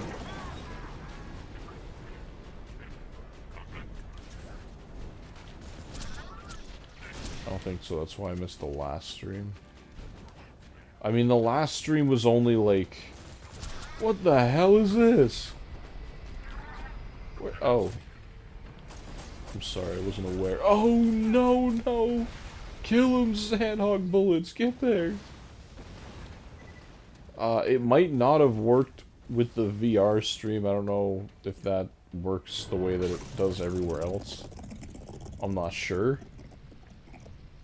But that one was only like 20 minutes, so... You didn't miss anything. Damn! No double drop. You gotta be kidding me. Like, you just in your head you play it. You just see it drop. You're like, yes. It looks exactly the same as when the last time it dropped.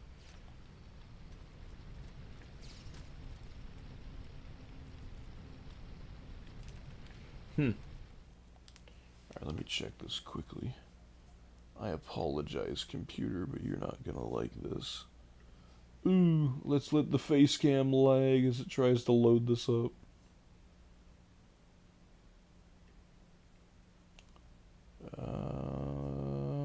Yeah, you're right. It didn't,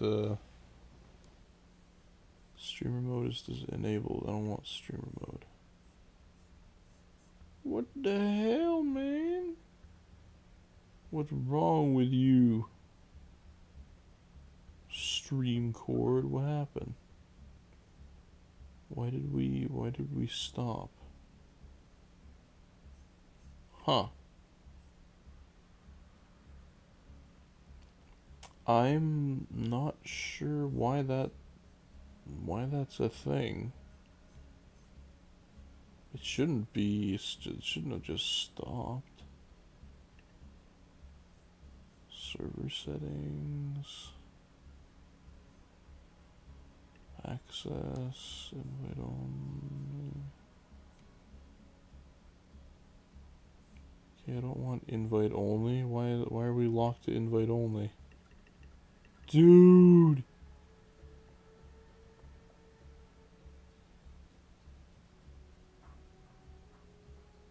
Okay. I don't know what's happening with it here. Auto mod. No, we don't have that set up.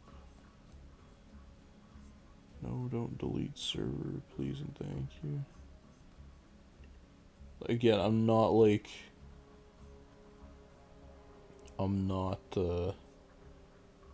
versed in the Discord space, so I don't know why. I don't know why certain things happen.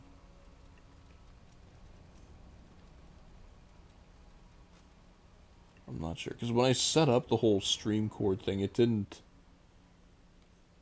wouldn't set up properly within the app. Like, I had to go on to,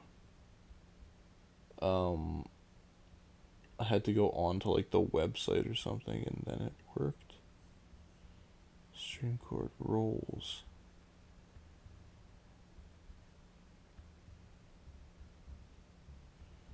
Okay, I'm not sure. But Mr. Actus, I can't remember if we've had this conversation or not. If you turn your turn the channel's notifications on, the post notifications, because I know that works. Like, I hear my phone every time I start a stream. Like, it sends me the email that stream is on. I can't remember if we talked about that, whether or not that worked, or if there was a problem with that, but maybe give that a try. Like, it sends me mine through my Gmail, so I don't know if that's a thing for everyone, or if it's just something that I had set up before, or if you can figure out why stream cord may not be working properly. By all means. I don't think I've tried that. Are you watching on your phone right now? Because if you're watching on your phone, you should be able to, like, go scroll down to where you see, like, the channel thing, little bar. There should be a little bell down there, and you click on it and you select it to all notifications. And then that might be a little easier for you.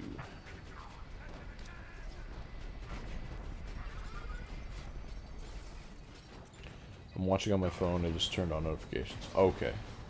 So the next stream, it should work for you then. It should let you know. I know sometimes, like on a very rare occasion, if I start a stream up and then stop the stream and then started another one up real quickly, it like messes up the post notifications for some reason, but thankfully that hasn't happened in quite some time. It's mainly on the PS4 that happens. Good lord, one shot out of that's enough to do some serious damage.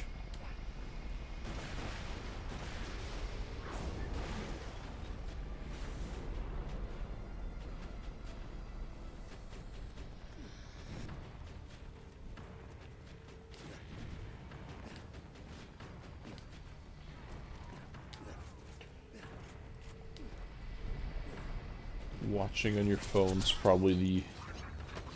Why'd you fall over, bro? Okay.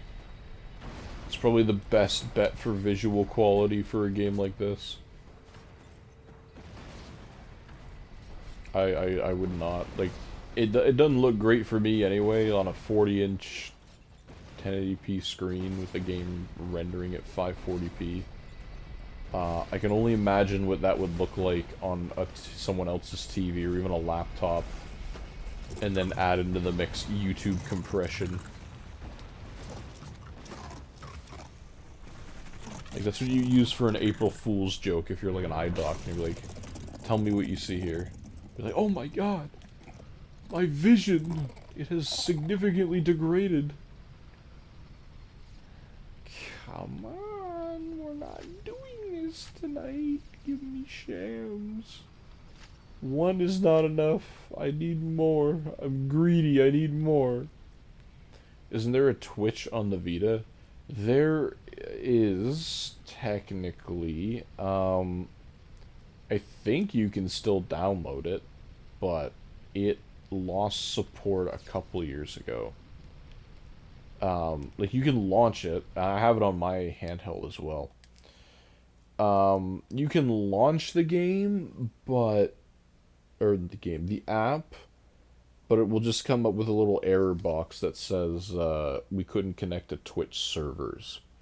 And unfortunately, there's not really anything else to do past that, and Twitch does not work through the web browser on the Vita.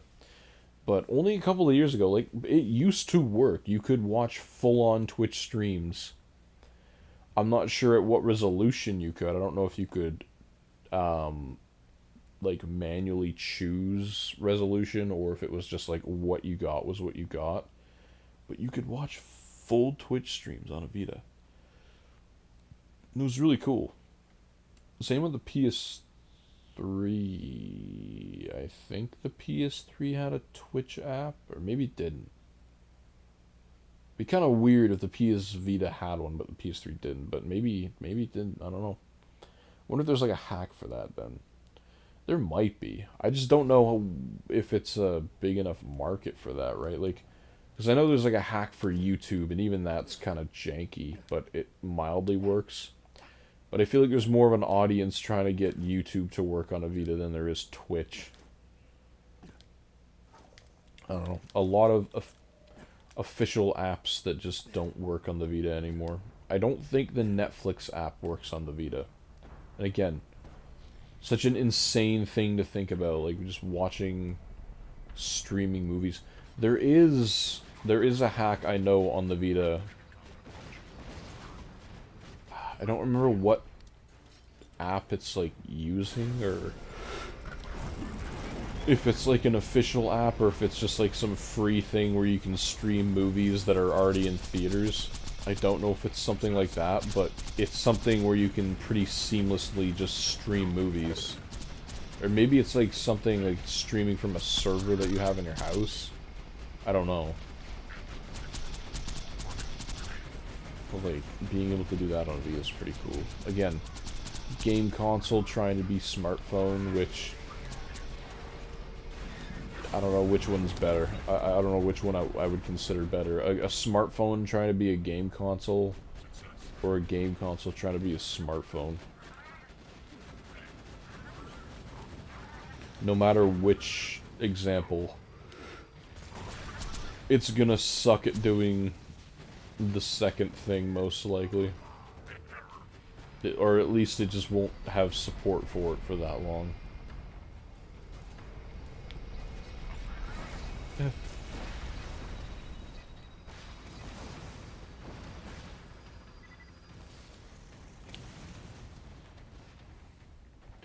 Let's see. Give me a sham.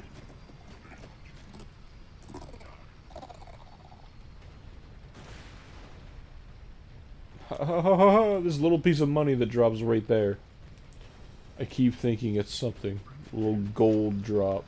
Get out of here, white guns. What is that?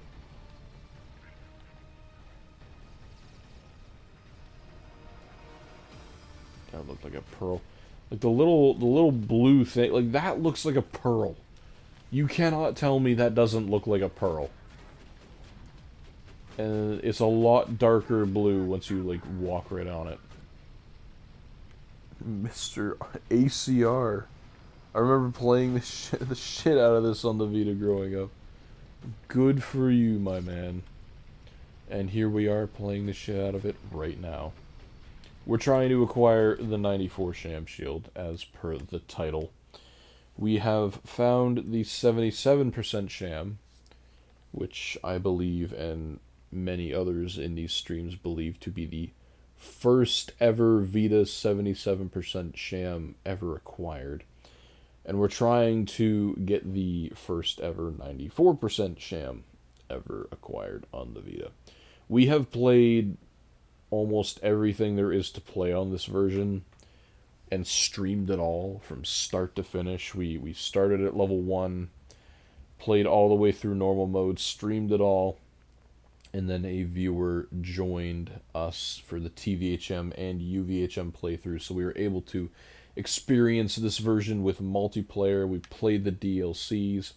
We have yet to beat Master Yi. He's the last kind of like raid boss to beat. We played all the missions.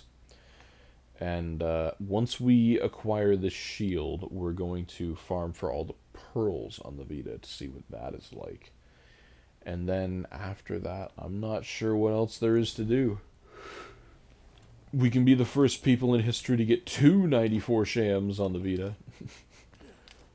But at that point, I don't know. Might move more towards the playing Borderlands 1 on the PS3 and the pre-sequel on the PS3 to see what those versions are like. And so on. Gotta give those versions some love too. But for now, we're on the Vita, and we're giving it love. We're showing it what the modern day of streaming games is like. Bro, do be speaking. That was he speaking in binary, or is it just some made-up language by the devs?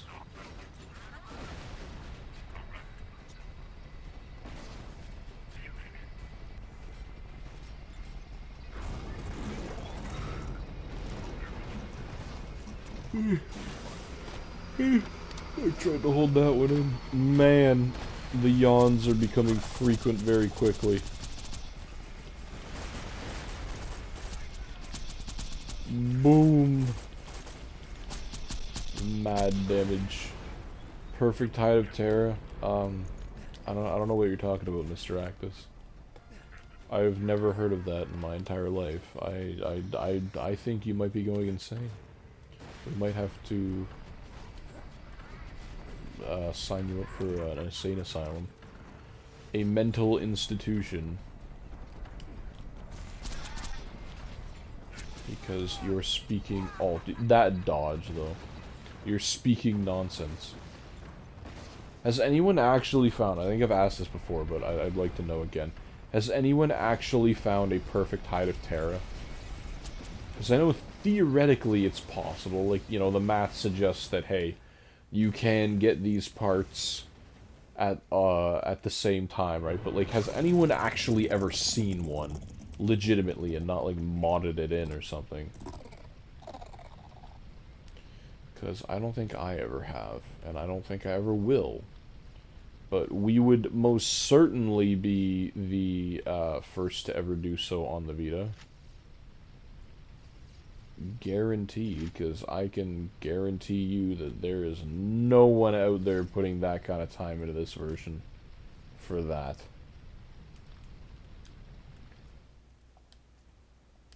Yeah, there was this one guy, he was kind of a really crappy YouTuber. Oh, damn.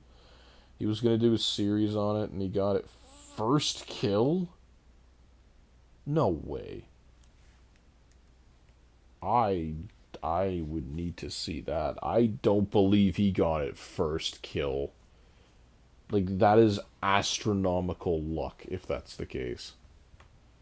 I know some people have gotten, like, 94 shams on first story kills, but, like, that's a 0.0048% chance. Like, the perfect height of Terra is, like, near scientifically impossible to achieve. And getting, like, at any run, and getting that first run, I wouldn't be shocked if that dude, like, modded his game or something off to the side. Damn, what's the video? If you can find it, you want to, like, drop it in the Discord or something, or drop it in the chat so other people can see it.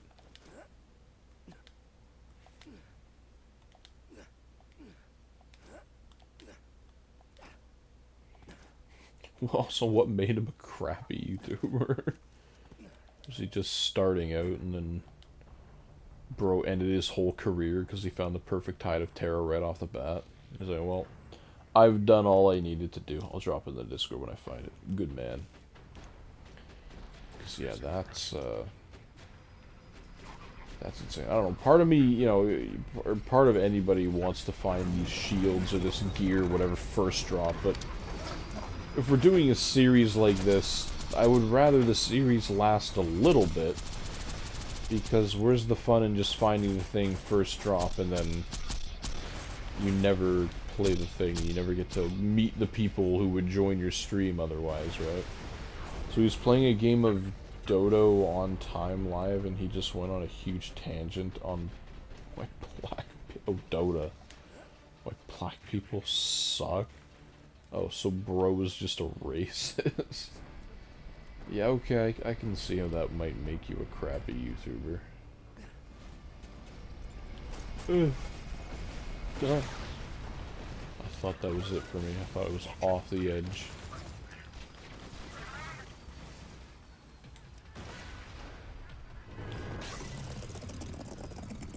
Kind of weird that he would just go from that and then turn to dedicating his life to an item and then never have. Oh no. He's sitting weird again. Drop pattern was different. Why do you do this? What part of your programming says, nah, I'm gonna just shoot all this stuff off the edge instead? Or close to it. Like, I get there's you know, some form of ragdoll physics that exist in this port. This is not the boss I want my ragdoll physics to kick in on. I'd rather Dog Mercy, because at least on the Vita, just because of the way, I don't know if it's like the hit detection where it's a little wonkier in this version or something, but like, every time you kill him on the stairs, he will never lay flat on the stairs. He will just start bouncing like crazy, like boo, boo, and his arms will go like flailing everywhere until he falls off the stairs or like bounces into the oblivion or something. Like, it's so weird because I know in other versions he'll just die and then, like, you know, land flat on the stairs, or he'll slide down them or something. But in the Vita, he'll just, there is no rest for the wicked. I think it's a framer thing. If your frame rate is too low, he like spins. I remember on my first laptop, he always did the thing where he would just slowly go out of bounds. Like when he was alive or when you killed him. Like, I'm talking when you kill him, his ragdoll freaks out. I know if you have like a really weak piece of hardware, and I think this was like, you can replicate this in CSGO or CS2. If you have really weak hardware, something really funky happens with ragdolls. Like, the game could be technically on kill. Okay. Like, the game could technically be running okay. Like, you're running it at, like, 30 frames or something. But, like, there's not enough processing power left over or something for the ragdolls, so they fly really slow. It's like they're in zero gravity or something. Like, they just move and kind of fly through the air at a, not a lower frame rate than the rest of the game, but it's just like way slower. And I don't know if that's just because the processor can't like handle all the randomization it takes to generate a ragdoll as fast, but it's a really unique thing to watch happen. And I almost wonder if sometimes if the Vita has that problem going on with the very few ragdoll bodies that this version does have. Because some enemies will do it. Not all of them. Well, actually, very much not all of them. Very few do. But you gotta save that precious processing power. How do you think you'll have enough processing power to freeze the game and still have the image shown on screen? Like, without processing power, game's just shutting off. Like, you need to freeze an image on that screen at least. Show off all your hard work as game developers. Be like, yeah, I did this thing right here. Otherwise, you wouldn't have seen it otherwise, but, you know, I did this. I painted the texture for this rock over here. Let's go on this side this time. Eyes are starting to get heavy, fellas. I think at 2.5 hours I might call it. Go for another half hour or so. Oh, Sham, bro. Just what the hell is this? Oh. Some sniper thing. Inception here. The Negotiator. General Kenobi. Nah. Garbage and trash.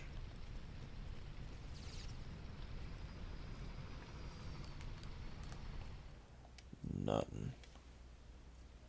446.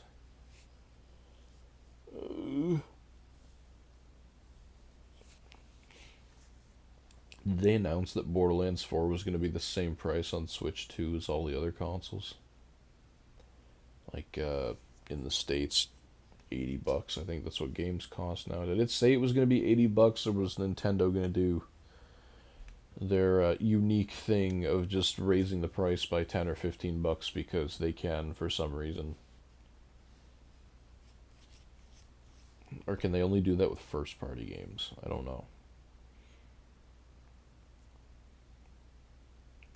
There's a bunker SMG right there. Or is that a Lasco?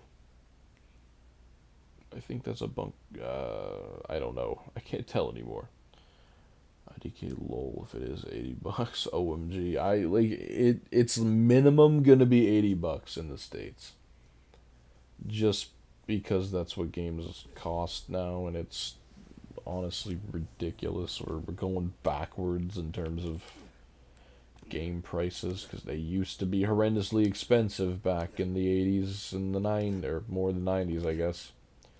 They used to be really expensive, and then they kind of went down a bit, and then they slowly started going back up. Because in Canada, because, you know, Canadian dollar sucks, games, like base versions of games, that's a warloader, are $90, 90 Canadian dollars.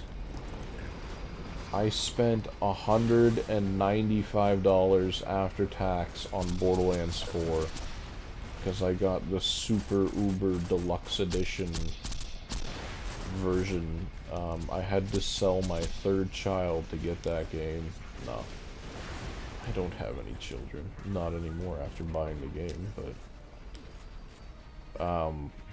like, why, dude? How did you get up there? I didn't know warlorders could jump like that. Like, this is the one cool thing about having a VR, I suppose. Like, I mean, yeah, it's mad expensive, especially when you get them brand new. But at least VR games, they're not usually priced like regular games. It's kind of a middle finger, although, you know, I understand why they do this, but it's kind of a middle finger when an already existing, like, 2D flat game adds a VR mode. Because then most oftentimes the only way to access that VR mode is by buying the actual game, which is like a full price video game. So technically an $80 or $90 VR game there, but for most standalone VR games, they usually hover around like the $40 to $50 range. Some can be $60 depending on the quality, or I guess depending on who's making the game, but like 30 to 50 bucks for a full-on like VR experience is that's pretty good. What is this called? Duab. Does some damage though. It's got more damage than the Lyuda. What the hell? Have I just been like looking the wrong way? I could not imagine what PC hardware cost up there. Oh. I don't have a gaming PC, so I'm not actually sure. I haven't like looked to see what graphics cards are worth these days, and I know RAM is just god awful, but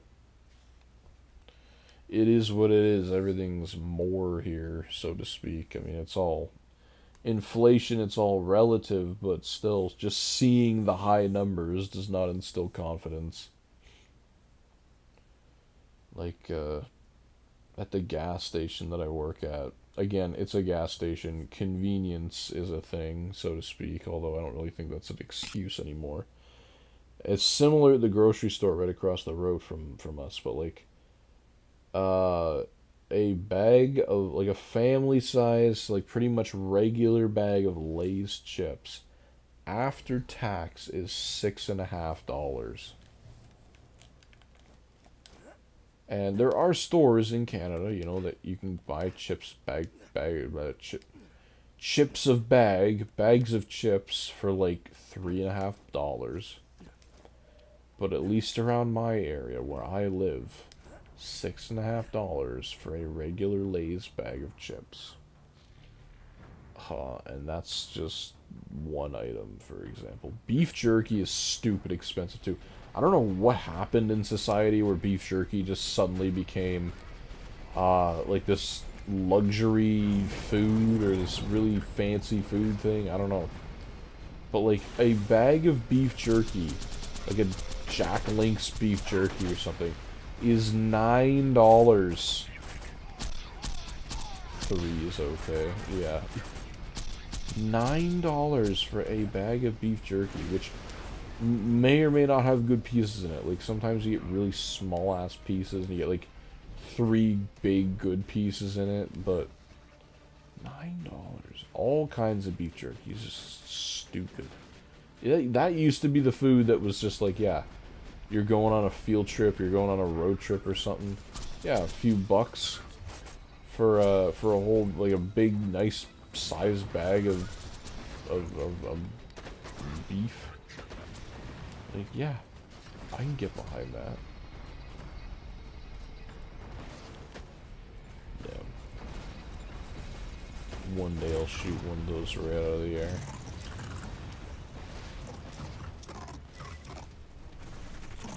Where the hell did you come from? Long ass pistol.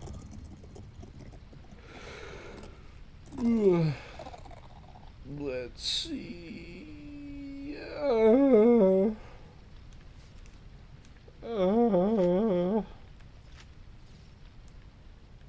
I'm gonna start screaming.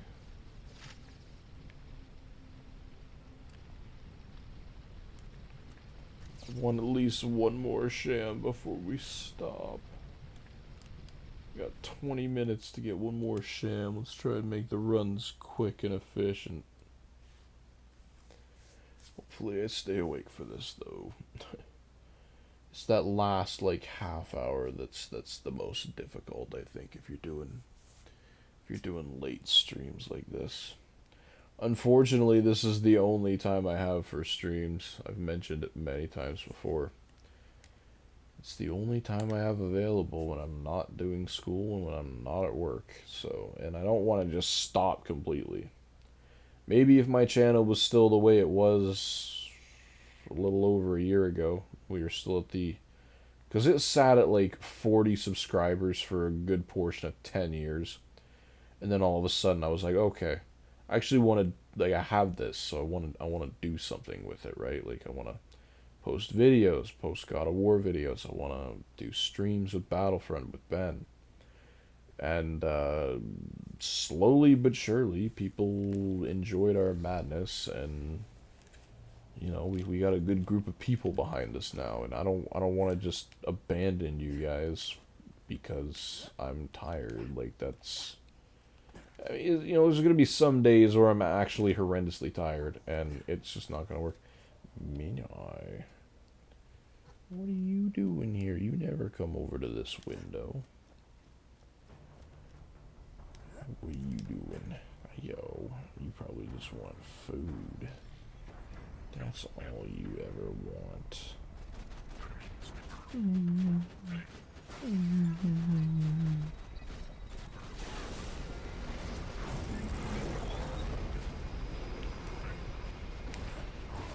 Let's do this. But like, yeah, like some days I'm just gonna be mad tired and I just can't. It would be a ridiculous. Hey yo, what are you looking at me for? It would just be a ridiculously short stream, and I'm like, well, I feel like I'm doing a disservice just streaming for like half an hour or an hour or something. Like, what's the point of setting all this up just for that? So, you know, we'll get through these. And if we're doing sham farming, it's relatively easy to do. It does not require a lot of energy to actually do. The Battlefront streams might be a little harder depending on how far we get into the win streak, because then you don't want to be tired for those. You need to be on point. Can't slip up.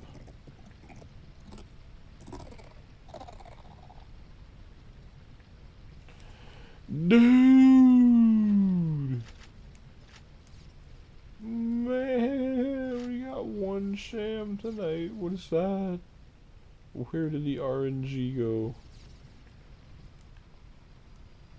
Where's my pay-to-win mechanic where I can just buy some RNG or just buy the gun? Can you imagine if Borderlands went down the loot box route where if you wanted this really rare gun, you could pay like $8 in real life for it or something? Kind of shocked they didn't go that way, especially late 2010s, where loot boxes and loot crates and whatever just seemed to be what was holding gaming up together as a whole, even if it wasn't for a great reason. Thank God they didn't. Although, well, I mean, they made Borderlands 3, but there's no. Like, the whole gaming community bullied the Battlefront 2 developers into changing their whole game system, their whole progression system. I'm pretty sure, I don't remember exactly what the post said, but it was something from a Battlefront 2 developer, and I think it remains the most disliked post of all time on Reddit. And they said something about the loot boxes. They were trying to, or something about character progression. Like saying, just play the game and you'll be able to unlock stuff. But someone did the math, and this was, of course, way after that initial Reddit post came out, but someone did the math. And they said if they kept the original progression system in play, because not every hero character was unlocked by default. Like, Vader was locked by default for some reason when you got the game. Okay, brother, what? Did you not get slag? You didn't. It would take up until, like, February of last year. Keep in mind, the game came out in 2017. It would take, and I think you had to play, it was like a minimum of 3 or 4 hours a day, every day, from 2017 to February of 2025, or 2024. It would take up until then, and you'd finally have unlocked every single character in the game, if they had kept the original progression system, and, like, what the hell is that? Mr. T-Brain, ayo, what's good? Good to see people still playing BL2. I mean, there's a lot of people playing Borderlands 2, but yeah, Vita players, I can safely say there's maybe a handful of us, and we might be the only people online right now playing Borderlands 2 and streaming it on the Vita. What's the hardware? Emulator or actual Vita? We're playing on an actual Vita. So we're playing on a PlayStation TV, because I don't have a hardware modded handheld Vita. We're playing on a PlayStation TV with the, where is it? The actual cartridge version of the game. This is because the PS TV had a cartridge slot on it.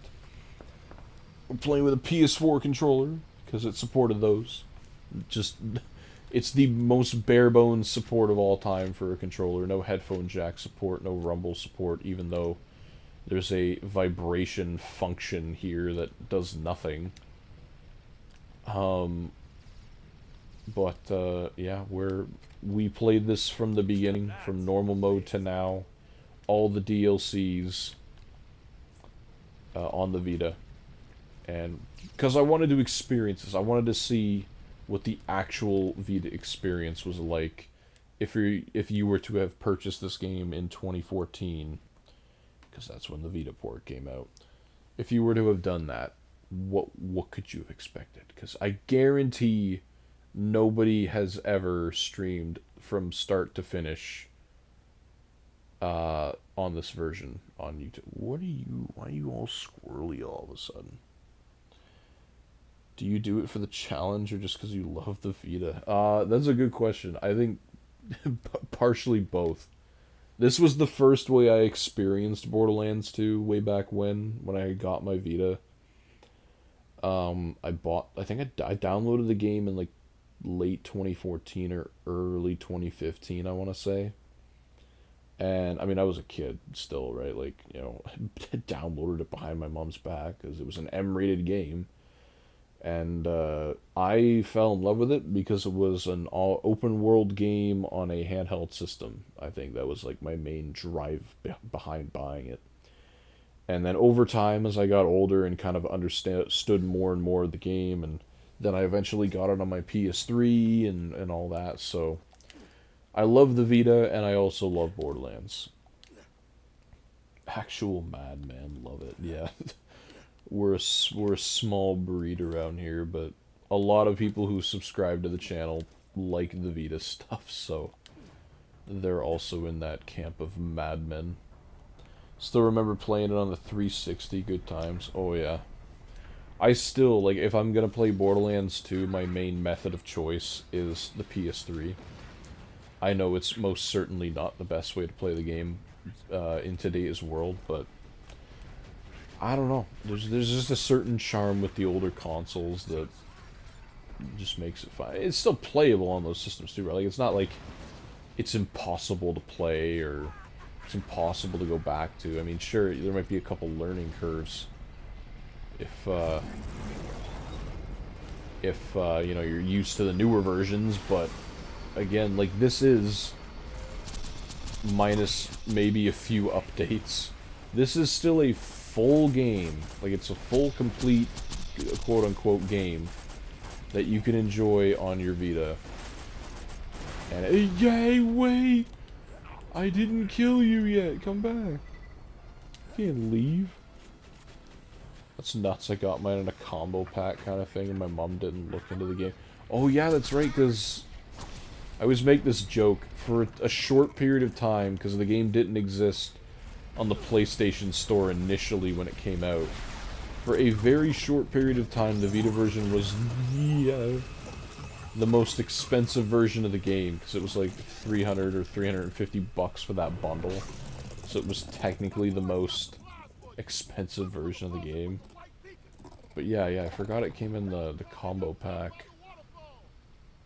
Didn't it come in, it came with like a 4 gig Vita memory card too, didn't it? Like, there's $300 of that 350 price tag right there. 4 gigs. I'm crying right now. Planes are expensive. Yeah, you're telling me. My fiance and I, we had booked with Air Canada. Of course, they booked us on the date that would eventually become that huge strike day. Our flight got canceled to Newfoundland, and we're like, what the hell? And if you wanted to reschedule the flight, it was like the tickets themselves initially were 600 each. Then they skyrocketed to 1,500 each. Good luck trying to get the day that you wanted to go. Came with 8. Oh, okay. There was one bundle that came with a 4 gig card, and I don't remember which one it was. Because I think the Lego Movie bundle came, like, or the Lego Movie PlayStation TV bundle, I think it came with an 8 gig card, because that's the one that I have in here. I have two 32 gig cards, but, so, like, I have my house down payment already there for me with these two things, but, there was depending on your region, there was a few different kind of bundles, right? Is that Sledge's shotgun on there? I completely forgot that they added it back into this game, and we have it on the Vita too. But, yeah, I don't remember. I don't think North America got a great many deal of, or a great many of the Vita bundles, unfortunately.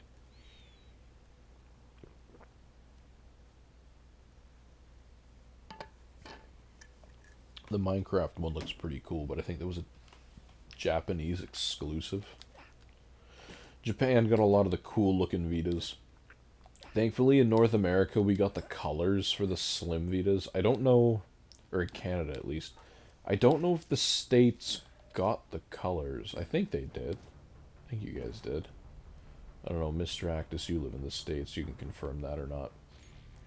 But I know in Canada we got, because when I went to EB Games, they had the different colors, like the orange, blue, whatever other neon colors there were. The pink one, I think it was a pink one.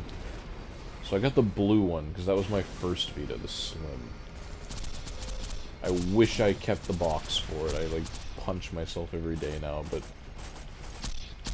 back then I didn't know that the Vita was gonna go downhill the way that it did, so I'm like, oh, it's fine. But no, I was sorely mistaken.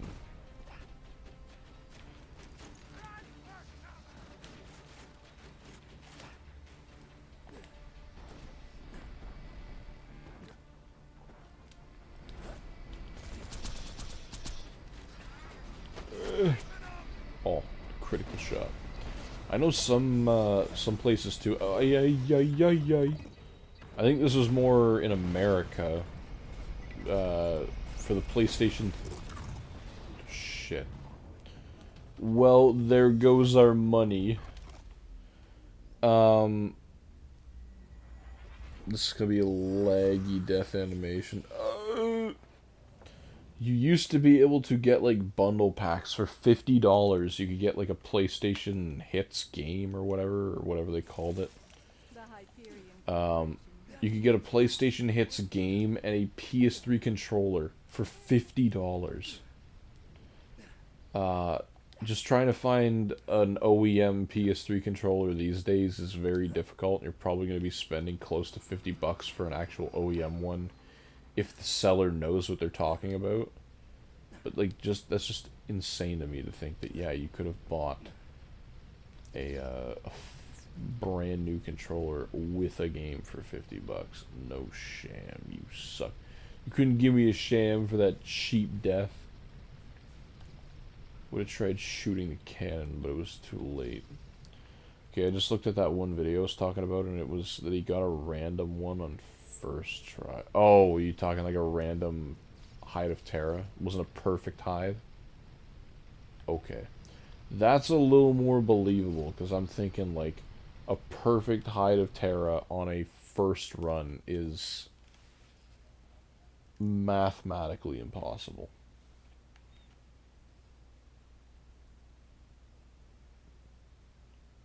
Like Einstein himself, Newton himself, like all those smart dudes would have to, like, rethink every single algorithm they created if this dude managed to get one of those.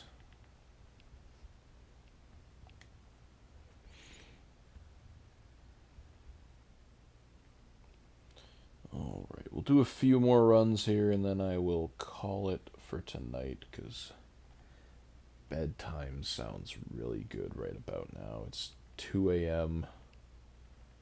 I was up at 7 this morning, went to class, did another class, did group work, got home, had a small dinner, went to work, came home, and then had a little snack and then streamed. So a lot of schoolwork and a lot of regular work, and man, oh man, sleeping in Friday night is not something to be understated.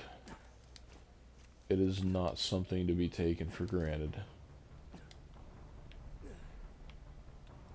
There's some kids in some of my class, or not, I guess we're not really kids anymore, but there's some colleagues in my class that, like, just work on the weekend too, and after the weekend, like, dudes, how do you do it?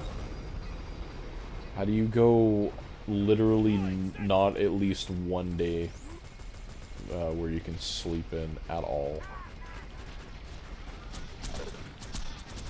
Like the one dude, he commutes like an hour and 20 minutes to get to the school. Like, bruh, what time do you need to wake up at to get here?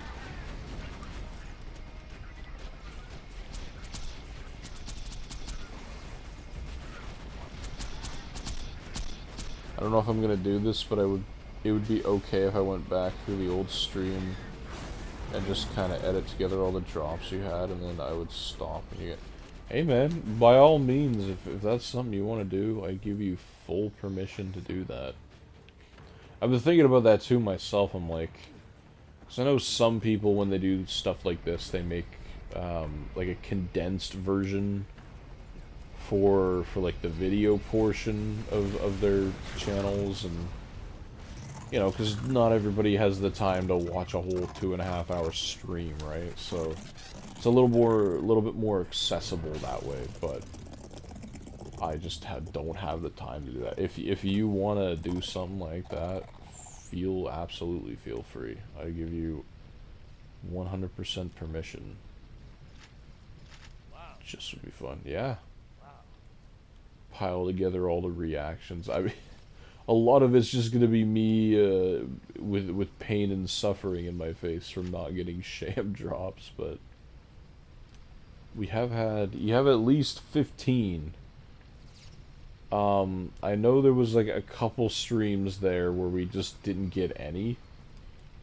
I don't remember which ones they were, but that's like a lot of footage to go through. Can pearlescent show up on the loading screen? Is that possible? Or is it just like base game weapons?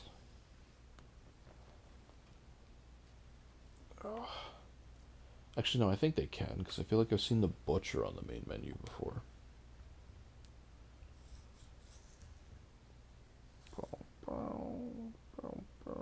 Yeah, we'll do a couple more runs here. We've hit the 2.5-hour mark officially, so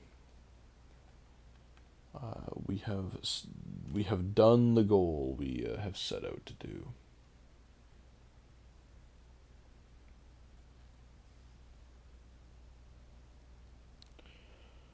I keep thinking I hear something out there.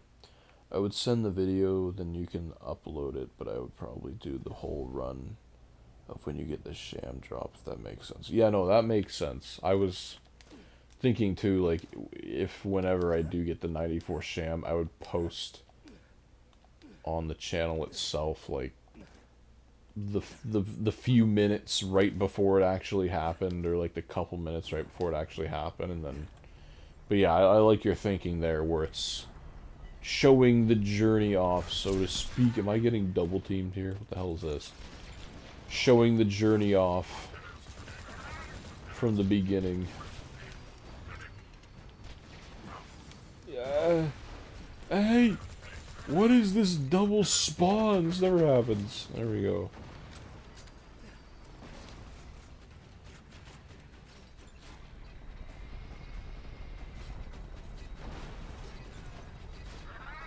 Come on, Bunker. You know you want to. The quicker we go through this, the quicker I can go to bed! There we go. So now he's not gonna give me a nice spawn, you suck. Damn, man! Probably show a second of the load screen. Just do one run. Do one clip of the load screen and then it's just continuous runs after that. Really make the Vita feel like a modern console. Get out here, bro. Whoa, whoa, whoa, you can't stand up. Once you're on the ground, you're gone. I'll send a message in the Discord if and when I start it. Sounds like a plan, my friend. At some point, we will acquire the shield. And that will be a good day for all of us.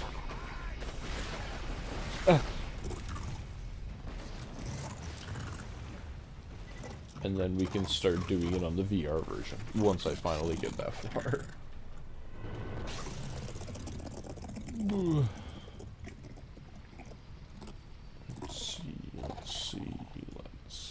Let's see, nothing! I'm almost starting to think it was removed in a secret patch for this game. It's the weird thing about Borderlands 4 too, is that whenever you need to install a patch, you have to like, you don't restart the entire game, but like you restart the like step right before you can kind of launch into the main menu. It's really weird. Like Borderlands 3 had hotfix patches all the time, and it never had to restart anything, but maybe it installed it during that long-ass loading bar on console. If you're going to do it in VR, please play Zero and bore him. We already have our Axton character on the VR version. Also, like, I hate playing as Zero. Is boring even possible in the VR version? Like, is that possible with physically wielding your weapons? I mean, it's just try and crash the VR version. I would say I'd invite someone to just play as Zero and do that, but the VR version never got multiplayer. And it's a really shitty thing that it didn't, because, like, you know, it's Borderlands. That's kind of one of its staples. Mr. or Mrs. Plague? What DLC is up to on the Vita? Hammerlock? No, sir, and rightfully so. The Vita got the Captain Scarlet DLC, the Torg DLC, and those were the only two story ones, and then it also received the Gage and Krieg character DLCs, and Ultimate Vault Hunter Upgrade Pack 1. So that's why our max level is 61. It did not get the level 72 upgrade. No Digistruct Peak. And we all, no Tina. So, but it's still a full game, right? Like, I know the DLCs add some stuff, but you know what? If you can look past those extra couple DLCs, you've got a full package within your Vita. And it's pretty fun. It's Borderlands. I mean, like, at the end of the day, it's Borderlands, right? And it, as much as weak as the Vita is, it's still Borderlands on here. Damn it, I'm pretty sure you can. Pretty sure I can. What? I'm losing memories hard. Oh, I don't know, in VR, I feel like I gotta, like, I don't know, be really careful with Zero. Gotcha, There's still a lot for the Switch, to be honest. That's still a lot for the Switch, to be honest. Yeah, I mean, I don't know. The Switch is significantly more powerful than a Vita too. So like, because I think they said at the time it was a RAM limitation. That's why the Hammerlock DLC did not get added, which makes sense, and that's also that was also their excuse for why the Sanctuary DLC did not get released on the 7th gen of consoles, is because RAM was a limitation.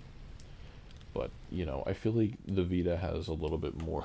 Like, I think the Vita had close to the same amount of RAM as the PS3, but it was definitely not as fast.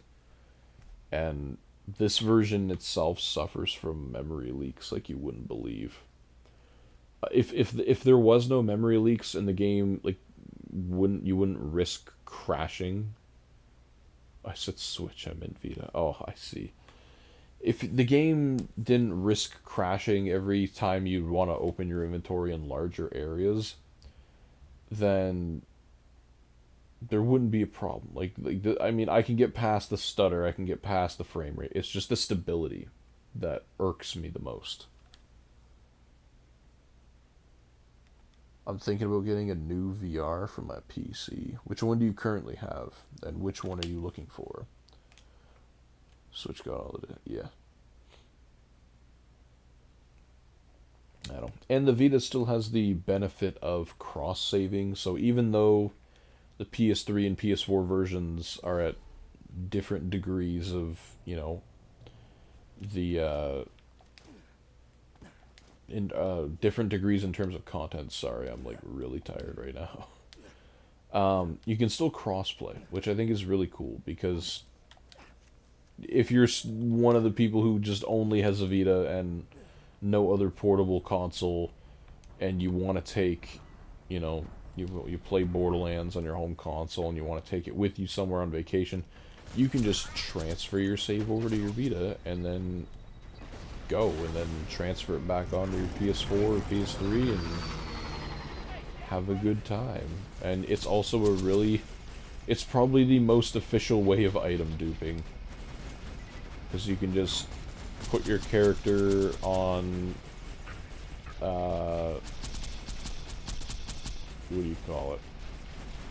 Put your character on a PS4 from a Vita, put a gun in Claptrap storage, and then download the character. I don't know. There's a way. My brain is not functioning at full capacity at the moment. I'll do like 2 or 3 more runs, and then we'll call it a night there. Because I gotta go to Betty Bye. My old headset got stolen. Oh shit. Sorry to hear that, my friend. Thinking of getting a MetaQuest 3. I think it's a pretty good option. There's some okay, or some pretty decent experiences on Quest. You know me, I'm a PlayStation guy, I'm biased, but I mean, you need a PlayStation in order to run these headsets, unless you have a... I don't want you, bro. Drop customization, or no, don't drop customization. Drop me Sham. Let me guess. Already unlocked. Oh, wow. Valve. That sounded like a gunshot outside.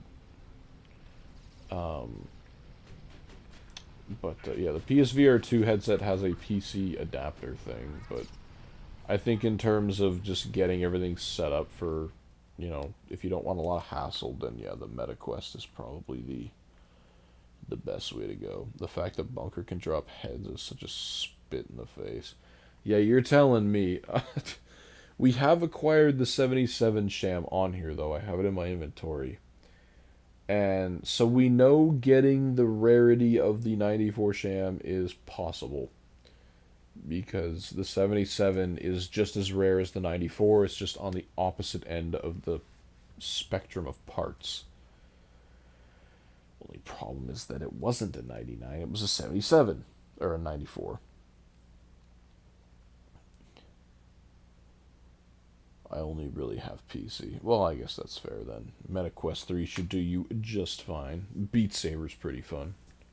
I love Beat Saber. For real, 77's just as rare. Yep, gotta pray and play for that in 94. We'll put that on a shirt. Gotta play and pray for the 94. Yes, sir. I remember watching K6 get his 94 Sham and cry on camera. I've seen that clip so many times. Like, what am I gonna do if I find it? Like, what's my reaction gonna be? We'll show it off again here just cause. 81, 87, 77, there it is in the flesh, and 90%. 90% is the first, or the highest percent we've got so far. So we're close, we're 4% off. I buy that shirt, nice.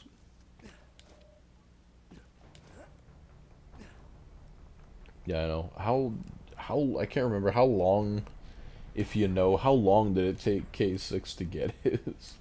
Because I know it took quite a long time. It was not something that took an afternoon. Health. A quick kill. Thank you, Bunker. We started a lot with this. I think he's slagged enough, I think.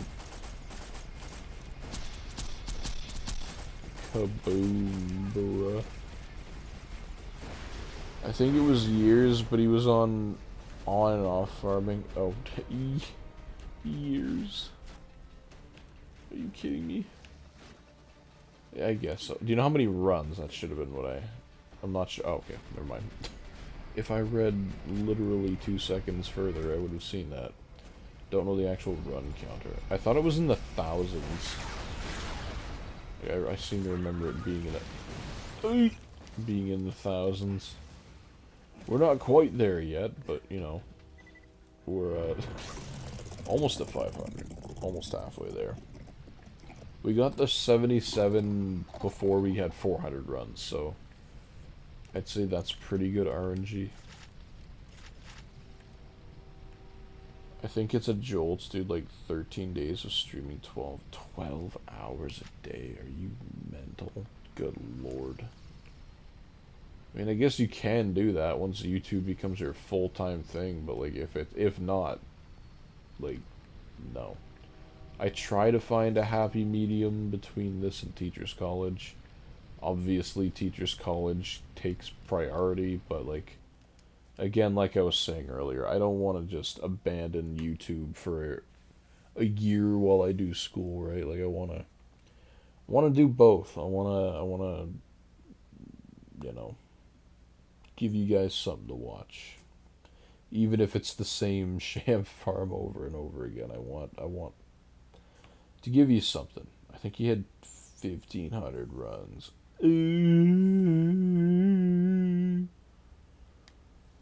Pain and suffering.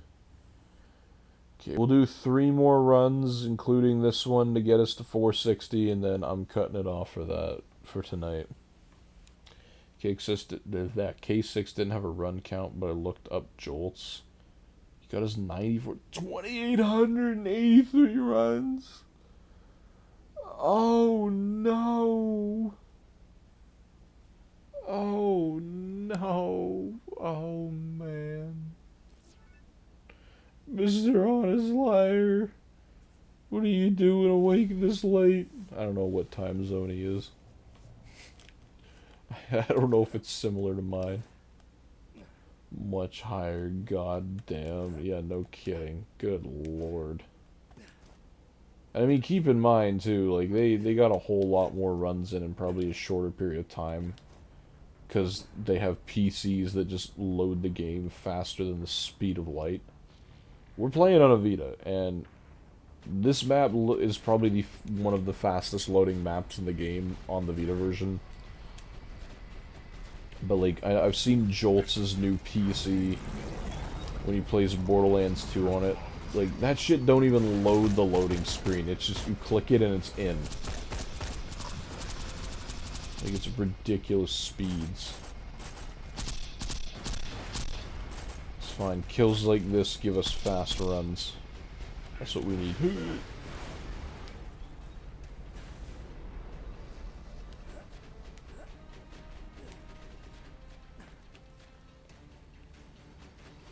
This new PC is a powerhouse, yeah. I mean, the game is... How old is it now? 13 years old, so... I would expect much of, if not anything to run it at this point. I mean, we're playing on a Vita, so clearly, you know, less comparable hardware can run it. I think it might be faster to take the risk with the board. I don't think it would. I think board would legitimately crash the game on here. Like, we've done far less intensive things to crash the game. I think, Mr. Actus, you just want to see Boar on the Vita. You just want to see it suffer. All things considered, though, your actual kills are pretty fast. It's just those damn load screens. Yeah, I know. We're doing what we can. We're doing the best with what we have, and that's all we can kind of ask for, I suppose, at this point. The Sandhawk kills are pretty nice when he spawns in that certain formation. Oh, I thought that was something, because I wasn't pegging out. Man. Just one. I know, I just want one in the next 2 runs. What was that? Now that's no, it's not. It really isn't amazing. Get out. 2 more runs. My nose still do be itchy. I'd like to see Bloodsplosion Krieg on the Vita. You'd kill 1 group of enemies and crash. Opening your inventory in 1,000 cuts in the wrong spot will crash your game. Like, I'm not even joking. It does not take a lot. Especially in big areas, and I cannot stretch it enough. Sawtooth Cauldron is the worst area to play on this port of the game. Unless you're doing a completionist run, just do the story mission and get out. And even if you just do the story mission, you will have, like, your game will crash. There is no way around it. It will. We've done it 3 times. Every time, and especially on the last 2, for TVHM and UVHM, where we literally just gun right for the final mission, and then gun it back. That initial load of the fast travel at the beginning will crash the game. It's so stupid. I want to see the 1 frame. No, it's 1 frame per sometimes. This is the ultimate challenge. Yeah, really, I say to everybody online, if you want a challenge run for Borderlands 2, do whatever your hardest challenge was on, like, whatever port, and then do it on here. It's like next level self-torture. Just popped in, and for the near 3 hours you've been playing, how many times have you crashed? PS Vita was the first thing I played Borderlands 2 on, and I would always crash. Thankfully, the bunker map is very small, and because we're save quitting after every run, the game has never crashed while we farmed for this, thankfully. That being said, I couldn't tell you how many times the game actually crashed when we started, when we played from the start and then got up to this point, because we streamed it all, and I can't tell you how many times it has. But yeah, your previous times that you've played this game, the issues have not been addressed since, so yeah, the game will still crash.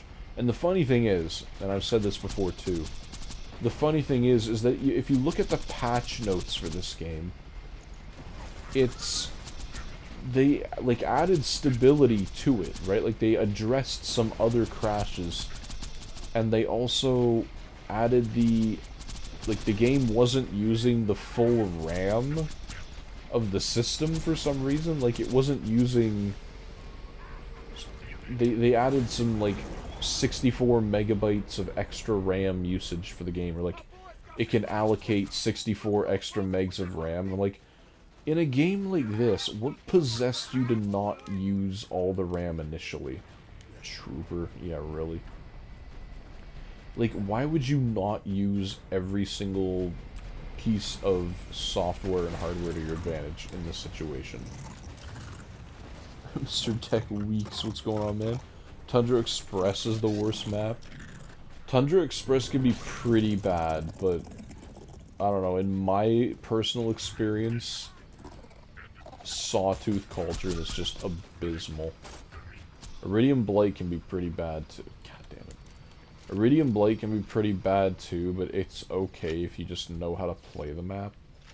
But yeah, the bigger maps and wildlife, the wildlife preserve, you need to know when and where you can open your inventory, and after a certain point, you just need to have a loadout good, and you need to stick with it the whole run. Because if you don't open your inventory, you'll be fine. If you do, you're risking the whole thing.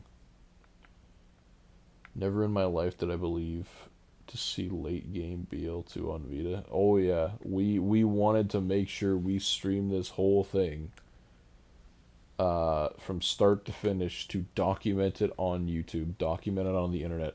What would this version have been like if you used a stock Vita or stock Vita hardware, I guess, because we're not on a handheld, we're playing with the PlayStation TV.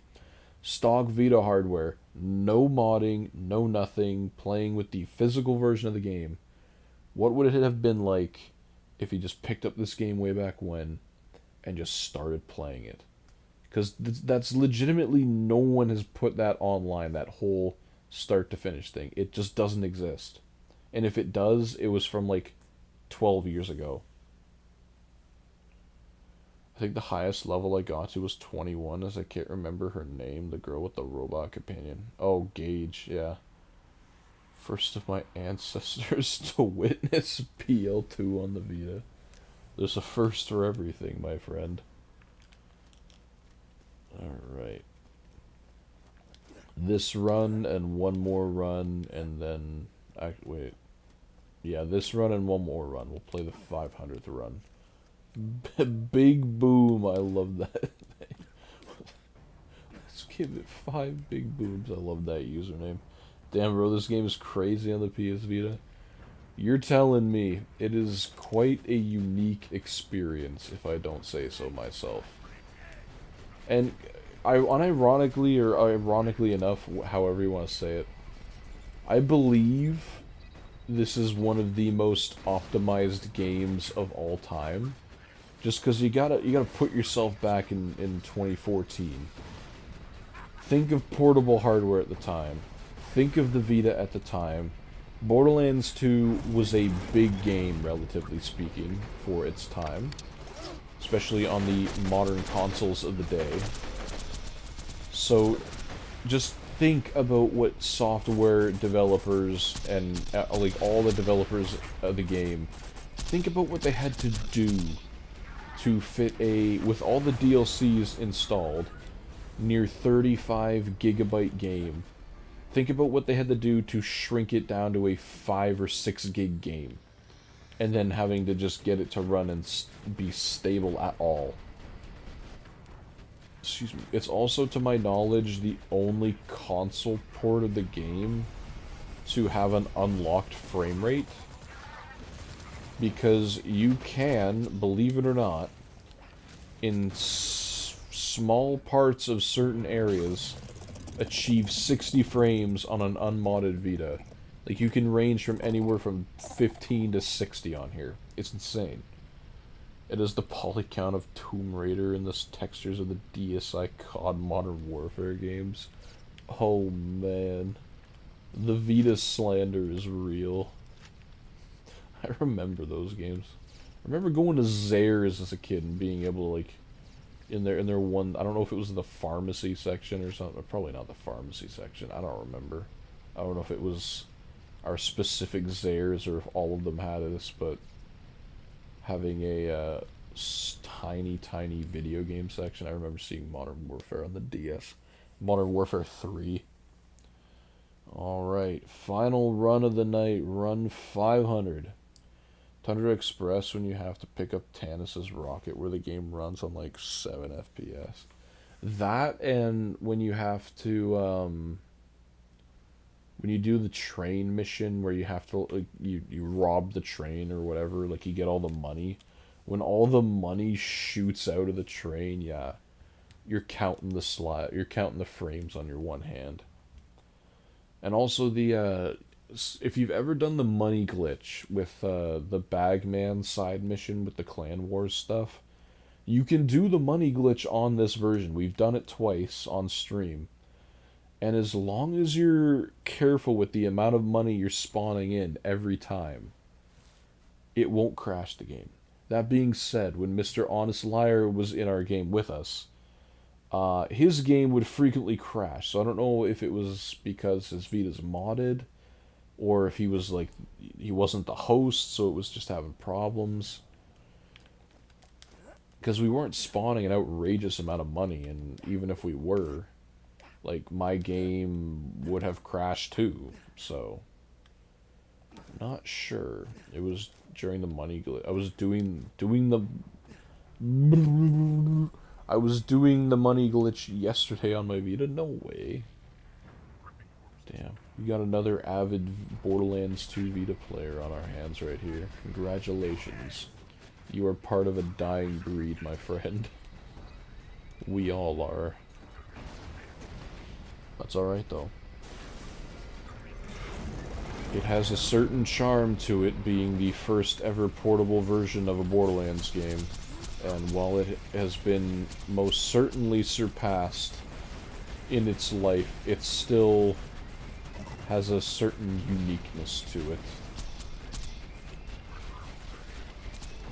Oh my god, I'm missing so many shots.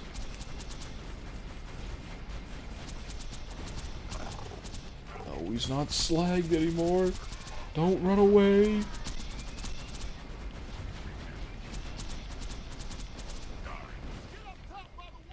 Brick, shut the hell up. Oh, I see all the chats. Hang on. Oh, my nose is itchy.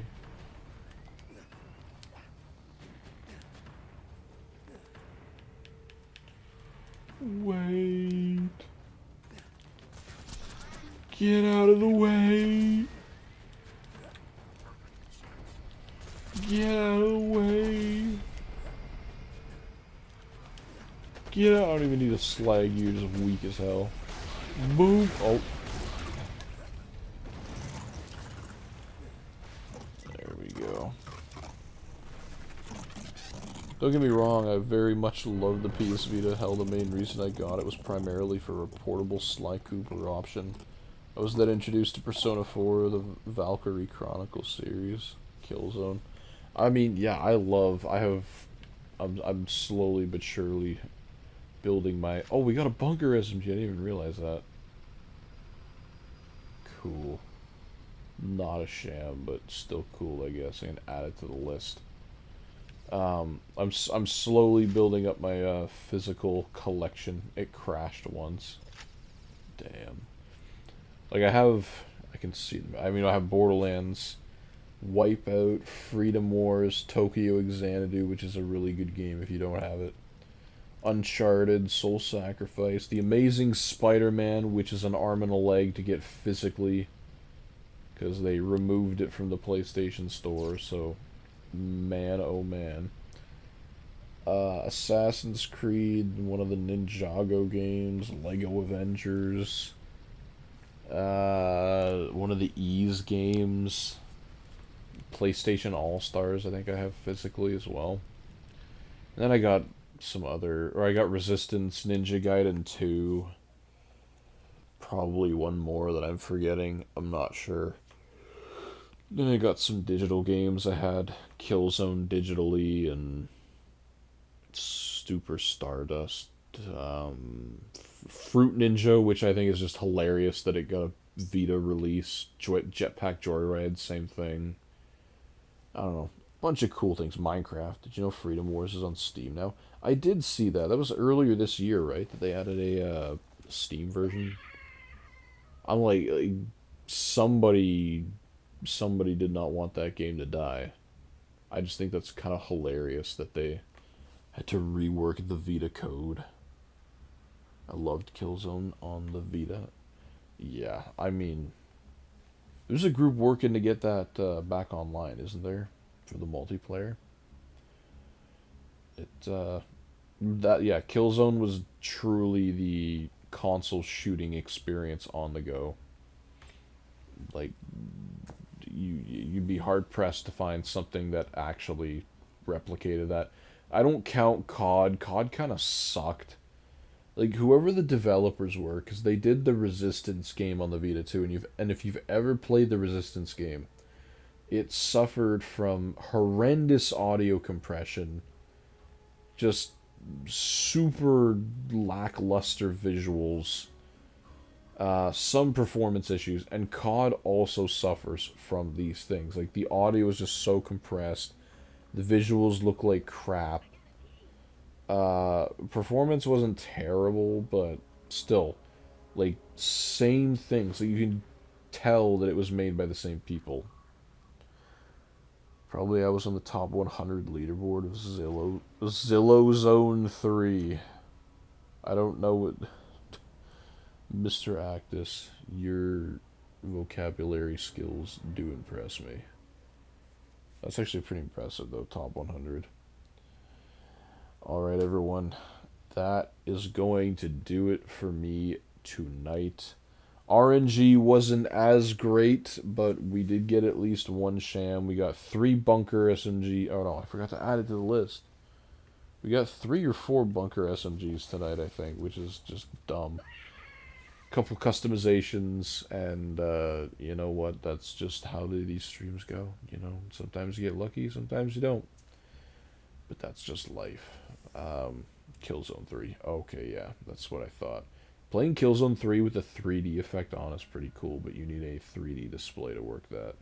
Same with the Simul View. That was pretty sick, if you could get it to work. Not all 3D glasses supported the Simul View, which kind of sucked. But in any case, everybody, thank you so much for joining me here tonight. You guys make these streams what they are. You make them exciting. You make them memorable. Whether we're talking about the game or talking about life in general. It's been 3... Oh, yeah, I said I wasn't going to go 3 hours, and I did go 3 hours. Mr. Strange, you're a G for being here for pretty much that whole time. But I need to go to bed, man. It is 2:30 in the morning, and, like, my voice is so... When my voice gets rough, I just know it's bedtime, and my eyes are struggling to stay open, so... you know, I'll probably try and stream something tomorrow night. I don't know. I gotta work tomorrow. Like I said, I'm covering for somebody, and I have an assignment I gotta get done too. I gotta get it done for Sunday, but I'm at work Sunday too, and I don't really want to work on it during Sunday.